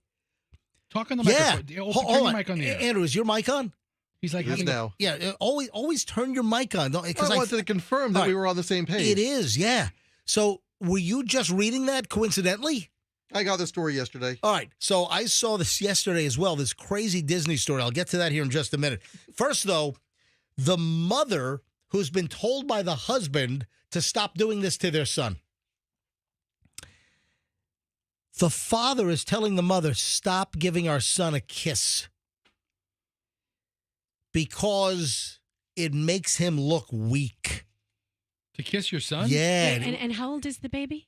Well, I never said it was a baby. Son? Is he like 48? It's like, Yeah. Mom, stop already. The baby, it's not a baby. It's a toddler. The mom revealed that her husband does not want her kissing their son on the forehead or cheek after he passes the age of 2 because it makes him look weak. If I had a son, I would kiss him till he was 52. But then at 53, stop right off. Yeah. So the mother posted this on a Reddit subgroup and explained that her husband is furious that she smooches up the 1-year-old and laid down the law. After 2, you're not allowed to kiss our son any longer because it makes him look like a pansy. That seems weird to me. I think, I can't believe this is a true story. Yeah, is this? I mean, listen, everything we take with a grain of salt, and it's all being written and it's on us. If I see something on Reddit, I don't always take it at 100% face. I always point out, is this story real or fake? But it's certainly interesting, and I don't put this past somebody. People are whacked. That's true, too. But I know that I would want to have children not experiencing their parents' love. Yeah, but listen, you give your son a kiss at 2? Listen, up to what age do you think that mom can give you a kiss? Oh, Mom, she has carte blanche. Kiss you anytime. Yeah, really? I mean, seriously, if you're an adult, your mom's going to, I'm in my 50s and my mom, I'll see my mom this weekend. She's going to give me a kiss. She's going to plant one right on you. And look at you, Italian boy, Dominic. Yeah, listen. You're going to get kisses your whole life. Listen, I kiss the kids every day. Mm-hmm. Yeah, I love it. And by the way, they say that that's good for kids and babies' development. More hugs and kisses, the more cuddling and all that, the better. Well, you read all those books. You do. No, I'm saying you do. I do. Yes. Yeah, you read. You've got all the mommy self-help books. I do. You got a mini library at your house. I need all the help I can get. You got so many. You got the Dewey Decimal System going on at your house. Yeah. All right. So this Disney story is crazy. All right. Hold on to that thought. When we get back in minutes, the Disney story, it's terrible. And this individual ought to be charged. They ought to throw the book at this. Now, it's a terrible, terrible Disney story, but Disney didn't do it. It's something that somebody did to Disney, and I think they ought to be punished to the fullest extent. They ought to be laid across the tracks on Space Mountain and then have that thing. Ooh, you wouldn't even see that one coming. No, that's what I would. That would be my sentence. In Disney court. Sweet Judge Goofy. I'll sentence you to be put across the track at Space Mountain. Take him away, boys. Who's that? Is that? I don't know. That's Minnie Mouse. Is it Minnie? Yeah. That's Minnie Mouse the bailiff. I don't know who it is. All right, 9:21 at the MJ Morning Show. So the Disney item and much more next on the MJ Morning Show here on Q105. Got an air conditioning problem?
Andrew, our producer here on the MJ Morning Show, is a Disney aficionado. A fan.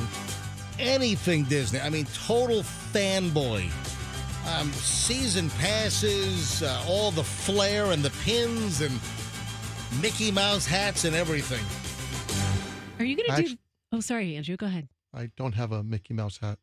You don't? All right. No anyway. ears. All right. So you saw the story. The one that just broke? I think it just broke. Well, I saw it yesterday. Oh, okay. Let's hear it because there might be a new one. But go ahead. Well, hold on. What's the story that you think just broke? Does it have to do with food? Yeah. Okay. But yeah, this has been out for a day or so. They just did it on one of the news sites 27 minutes ago. Okay. Yeah. No. This I saw this yesterday, and it's been out for a couple of days. This is horrible. I mean, is this like attempted murder? What happened? No. Well, again, it's a terrible, terrible Disney story, but it has nothing to do with Disney. Didn't do it. It's what somebody did to Disney. A fired employee. This is dastardly. This is devious. A fired Disney employee apparently hacked into the online menu system, which is used by Disney World, and changed the menu information to falsely indicate that some of the food dishes were safe for customers with peanut allergies. Can you imagine? This person, wanted to sicken guests that maybe they would order a dish that would have potential peanut sensitivities. Somebody would eat the food, go into anaphylactic shock and die? That's terrible. That's awful.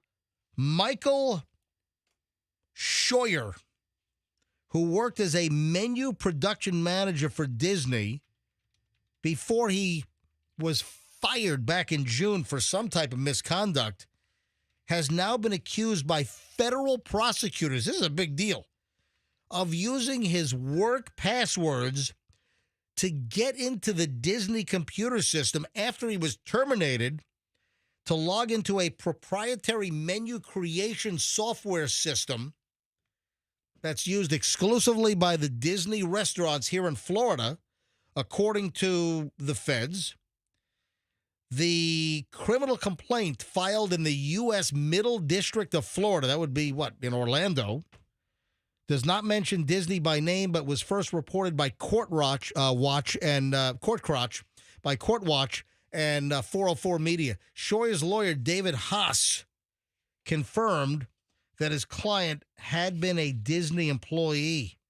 So this angry, disgruntled, fired Disney employee allegedly tried to mislead people and potentially have people that are sensitive to peanut allergies eat food by erasing any type of a cross-contamination or any kind of an issue with some of these menu items. That is sick. Do they have any kind of web security or something? Or I guess he had all the passwords and logins? How about when you fire an employee that you change the password? Yeah, right?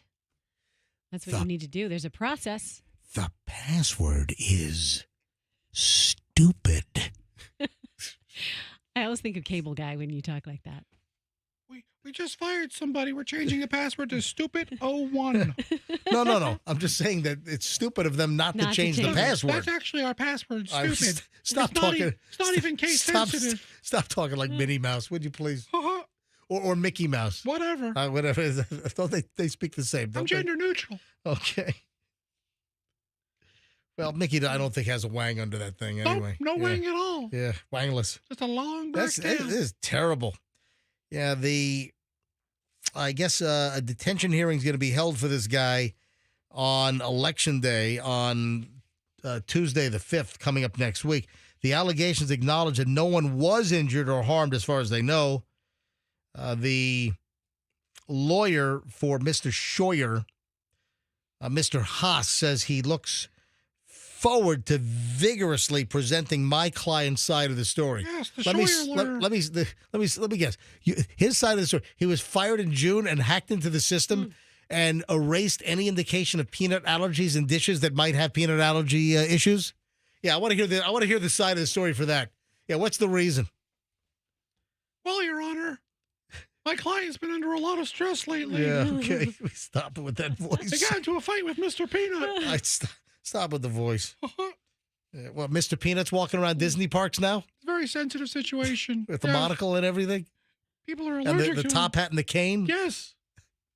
Thank you for understanding. Anyway, Shoyer allegedly altered the allergy information on the menu and also added profanity. Oh, come on. So was he adding profanity to like the descriptions of the dishes? Hold on, that's it. There's this effing cheeseburger. Actually, I kind of want to eat at a restaurant that describes its food in profane ways. Like, you wouldn't believe how good this effing cheeseburger is. Oh, the cursing cafe. Yes, and everything is just vile and curse words. What do you think? How's that for a business model? The cursing cafe. This pasta's going to kick your ass. That's not quite up to par. I know. Yeah. It was you need to juice up the language a little more. On the radio. I can only do so much. If you're going to write menu copy for the Cursing Cafe, you're going to have to step really that up a little bit. Spice it up. Who's Sweetie. this new person we hired for menu writing? She's terrible. Too tame. She said the salad's going to kick her ass. Right. So Disney caught the menus after they were printed out, but apparently before they were distributed. Oh, so he hacked into the software to print the menus, the paper menus? It was the software program that then they printed the menus, like the PDFs or whatever he was working on. That's pretty devious, man. It seems like such a devious yet low-level burn back to Disney. Yeah. All right, so listen to this. The lawyer, they're coming up with all kinds of stuff now. The lawyer for this deviant, alleged deviant, the lawyer for Shoyer says that his client had a mental disability that caused a panic attack while he was at work. Yeah. Oh, and it caused him to alter menu descriptions? Come on. Very severe panic attack. So he had some kind of mental disorder, panic attack. At first, Disney suspended him, and then it was changed to a termination without explanation. Disney's non-responsive. Disney failed to respond to inquiries about him being fired. And then he filed an EEOC complaint in response. Listen, this guy Shoyer, he deserves his day in court. Does he have the right? Is he innocent until proven guilty in a court of law? Absolutely. But I don't know how you justify. What's the story for going in and changing the menu descriptions and potentially, killing somebody with a peanut allergy. I'd like to see him on the witness stand getting interrogated by Mickey. Listen, this clearly was a big enough case, a big enough situation. The feds have filed a federal lawsuit, a federal case here. They're charging this guy. We like to call Mr. Scheuer to the stand. Where were you, sir? Stop with the Mickey. I can't get enough of it. Do it the rest of the show. Okay. All right. So, Andrew, do you have any thoughts on this guy? Not really. I just think it'd be funnier to have Donald Duck question him. I don't do Donald. I have a question. MJ doesn't do Donald either. Yeah, I'm not too good at that. I do Kermit the Frog, though. If Kermit was a lawyer, I'd get Fozzie Bear as my co-counsel. Why do flight attendants say you should never use the toilet paper on an airplane? Ooh, I haven't heard this one. Yeah. This is breaking flight information. This is breaking Jeez. news. Breaking news. Breaking news. Breaking news. Breaking news. MJ, were you aware of this? You know everything about planes and flying. You know what? I'm sensitive to certain things because you've got an airplane lavatory. It's a very contained, small space. And I'm always worried, like the toilet flushes and that whoosh, and just stuff being flung off. Like when I always make sure I close the lid, and I'm also a breath holder. I try to hold my breath in the small contained bathroom lavatory. It's like you're doing a dive. It's like you're doing a free dive or something. I was going to say, you never hold your breath when scuba diving. Oh, you don't? Okay. No. I don't know anything about scuba diving. What are you itching for, an air embolism? No, but I mean, if you're doing a free dive. The first rule of scuba diving, I realize you're talking about free diving. Yes. The first rule of scuba diving is never hold your breath. All right, we're going to put this big tank of air on your back, but don't use it. Oh, guess what? I just got an email. Oh, no. Uh-oh. Hang on. From whom? Hang on a minute. Did I use it right? Whom? Michelle. Let me see if Michelle's walking. Hold on a minute. Let me see if Michelle's going to the gym, because I meet Michelle at the gym on Thursdays. Yeah. Is she there? You know what? Let me. I think she's mid walk. Hang on a minute. I gotta get permission to explore something. Michelle should be walking now to the gym. Couple of miles. Hey, sweetie. Yeah. How's your walk going to the gym? Same as it always is. All right. Same as it always was. Same as it ever was. Same as it ever was. And I ask myself, how did I end up with this beautiful wife? We all ask ourselves that. I don't know. All right. Hey, Michelle. Jokes on Michelle. Jokes on Michelle. Michelle, can I approach something very seriously with you? Right now? Yeah, well, sort of. Well, I mean, it's not too serious, but I just got an email and I saw it during my last break. Yeah. I just got an email, kind of a group email. Can I go scuba dive in the Philippines in March? Oh, I've already been told about this. Whoa, what? I already knew this was coming. Whoa, wait a minute. How did you know that? What? Hold on. What did you hear? I've got informants. Hold on. You knew that I was going to be invited to scuba dive in the Philippines in March? Yes. And the only reason you were invited is because I gave my blessing. What? Yeah. Hold on. Wait a minute. I'm calling you to beg you to let me go to the Philippines in March? Beg. Let me hear you beg. Come on. Wait a minute. You've already decided that I can go? I said I've never, ever denied you, going. I've never, said no. I mean, 2 or 3 years into our marriage, you went to wherever. Halfway around the world, calling me on a sat phone. And I went to Chuk State. I scuba dived Truck Lagoon and Palau. Good. So, look, you like to do it. It's relaxing for you. But let me hear you beg. I would like to see that. That'd be kind of interesting. Oh, please, Michelle, can I please go scuba dive? This spot in the Philippines is one of my other bucket list items. Can I go, please? I'm sure it is. Yeah. Well, you can I go. already said fine. I'm not going there. No, it's on a boat or. It's whatever. Yeah, You it's know on a me. boat. Yeah, scuba diving's off a boat, Michelle. Yeah. I might be I'm taking. not a real. I'm not a real Hold fan on, of the Michelle. ocean. Are you just being friendly on the air, and I'm going to get all kinds of guilt tripping when I get home and in private? No, you'll get guilt tripping about other stuff, but not this. So I can go for maybe 2 weeks. You can do whatever you want. But hold on, but You know that? I want to hear that you support it. I'm not going to it's not going to be thrown in my face. I obviously authorized the invitation. All right. There, ladies and gentlemen. I sanctioned it. Oh, hey, Andrew, save this audio. I need this audio for court. All right. Yeah. All right, Michelle, see you at the gym. Thank you. Really? I can go? I knew it was coming. All right. Well, that was a good tactic then, wasn't it? All right. Thank you, Michelle. I'll see you at the gym in a little bit, okay? Okay, bye. All right. Did I hear in traffic, though, that northbound 275 is messed up because of a car fire? Oh, no. Is it? Did you? Yeah. Let me Do I have pull to up his take traffic map. what to bring up? I mean, the Howard Franklin has been an absolute crap show today. It's been a hard day for that bridge. It's been a hard day's bridge day. Yeah, it on has. Halloween, trick or treat. So, oh my, are you Andrew, turn your mic on. Say it on the air. Holy frigamoly. I'd say it's backed up each direction from the middle of the bridge. Let's go up to the News Radio 88 traffic copter right now. And what's the latest, Andrew? Looks like it's backed up both directions from the center of the bridge. Oh, my God. I mean, typically, I have a nice smooth ride home. I leave, just after 10 o'clock after we finish this show. And usually it's a nice ride home. And, this morning, people going south, going into St. Pete from Tampa were hosed. And now going home, I got a car fire. But it looks like it's moving. I need more than moving. I don't want to get stuck in, 12 miles an hour for the whole span of the freaking bridge. I mean, snails are moving, Andrew. That's a good point. It's true. Oh, man. I thank you, Andrew. Appreciate it. All right, so I think Michelle said I can go to the Philippines. I think she just wants you out of her hair for a week. Does she say you can come back? Yeah. Looking at the dates, Festa, you asked for time off in March already.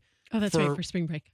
What is spring break for Hillsborough County? I got to pull up the calendar, but it's the week of St. Patrick's Day. All right, so that's like the 15th, right? Yeah. Yeah, bring up. The trip is during that. Oh, this works out well. So the trip, the second half of the trip is the 15th through the 22nd. That's the week. Oh, okay. Oh, that works well. So we would all be out for Hillsborough County spring break, and then I might take the week before that too, because I'm not going to the other side of the planet for just 7 days. Okay. So I think there's going to be some add-ons here. So I would be leaving. This will work out because a lot of times, and this has happened in the past, we'll take spring break, Michelle and I and the kids, and it didn't coincide with Fester and Froggy and Roxanne's spring break. Yeah, that's right. So that's kind of sucked in the past. All right, listen, it looks like I'm going to the Philippines, man. All right. All right, great. I have a friend who went to the Philippines, and he brought back a lovely wife. I like how you delivered that. Fantastic. She is amazing. All right, so wait a minute. I didn't even get to the flight attendant toilet paper story. Flight attendants saying that you should never, ever use the toilet paper in the airplane lavatory. Why? Why? She says, quote, men cannot control that thing.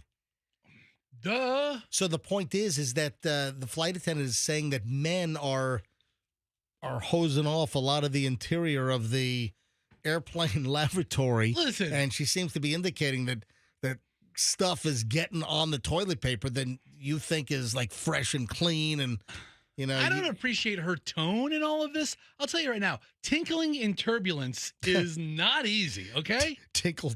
Or like the movie Airplane where the lady's trying to put on the makeup. Right. Can you imagine the guy in the bathroom trying to, do, and the airplane's all jolting around? I've been in a plane where we hit a pocket or a bump, and I'm like, whoa, and We need to put those things in the airport toilets, when you have little boys and you're teaching them how to aim to the toilet. It's not a matter of What's it aiming. called? I aim wonderfully. But then it just flies around. But if you're jostling me around in a plane, I can't be held responsible for what I hit. Jostlage.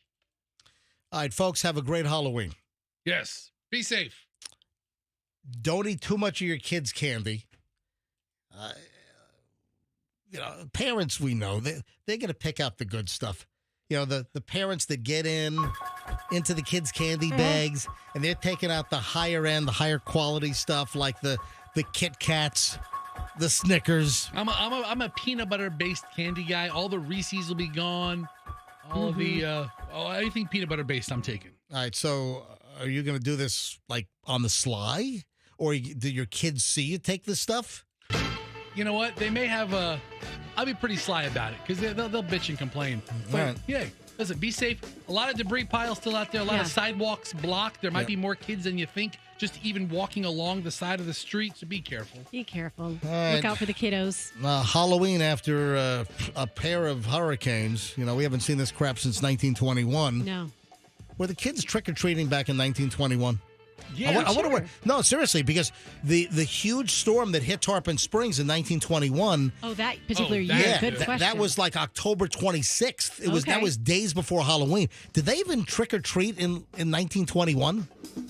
In the culture, yes. That in the area, I don't know. All right. Well, folks, have a great Halloween. Stay safe. If a house has the porch lights out, could be a sexual predator, so stay away. Oh no. Or a sex offender. Oh no. What? I'm not going to be home tonight. We're going to another friend's house. My porch lights are going to be out. All my neighbors are going to think I'm a They're going to think you're a predator. Oh, my God. Oh, why'd you leave your porch lights on then? Because I don't want kids knocking on my door. All right. I'm not there. 9:48 at the MJ Morning Show. Folks, have a great day. We'll see you back here tomorrow. My email is mj@mjmorningshow.com. That's my private email. You need to give me some content. You need to inform me about something. mj@mjmorningshow.com. My Instagram is Certified MJ Radio. I need 47 new followers right now. So if you're on Instagram and you don't follow me, do it right now. Certified MJ Radio. I guess I'll see you in traffic on the Howard Franklin northbound right now. We'll see you tomorrow, and let's be careful out there.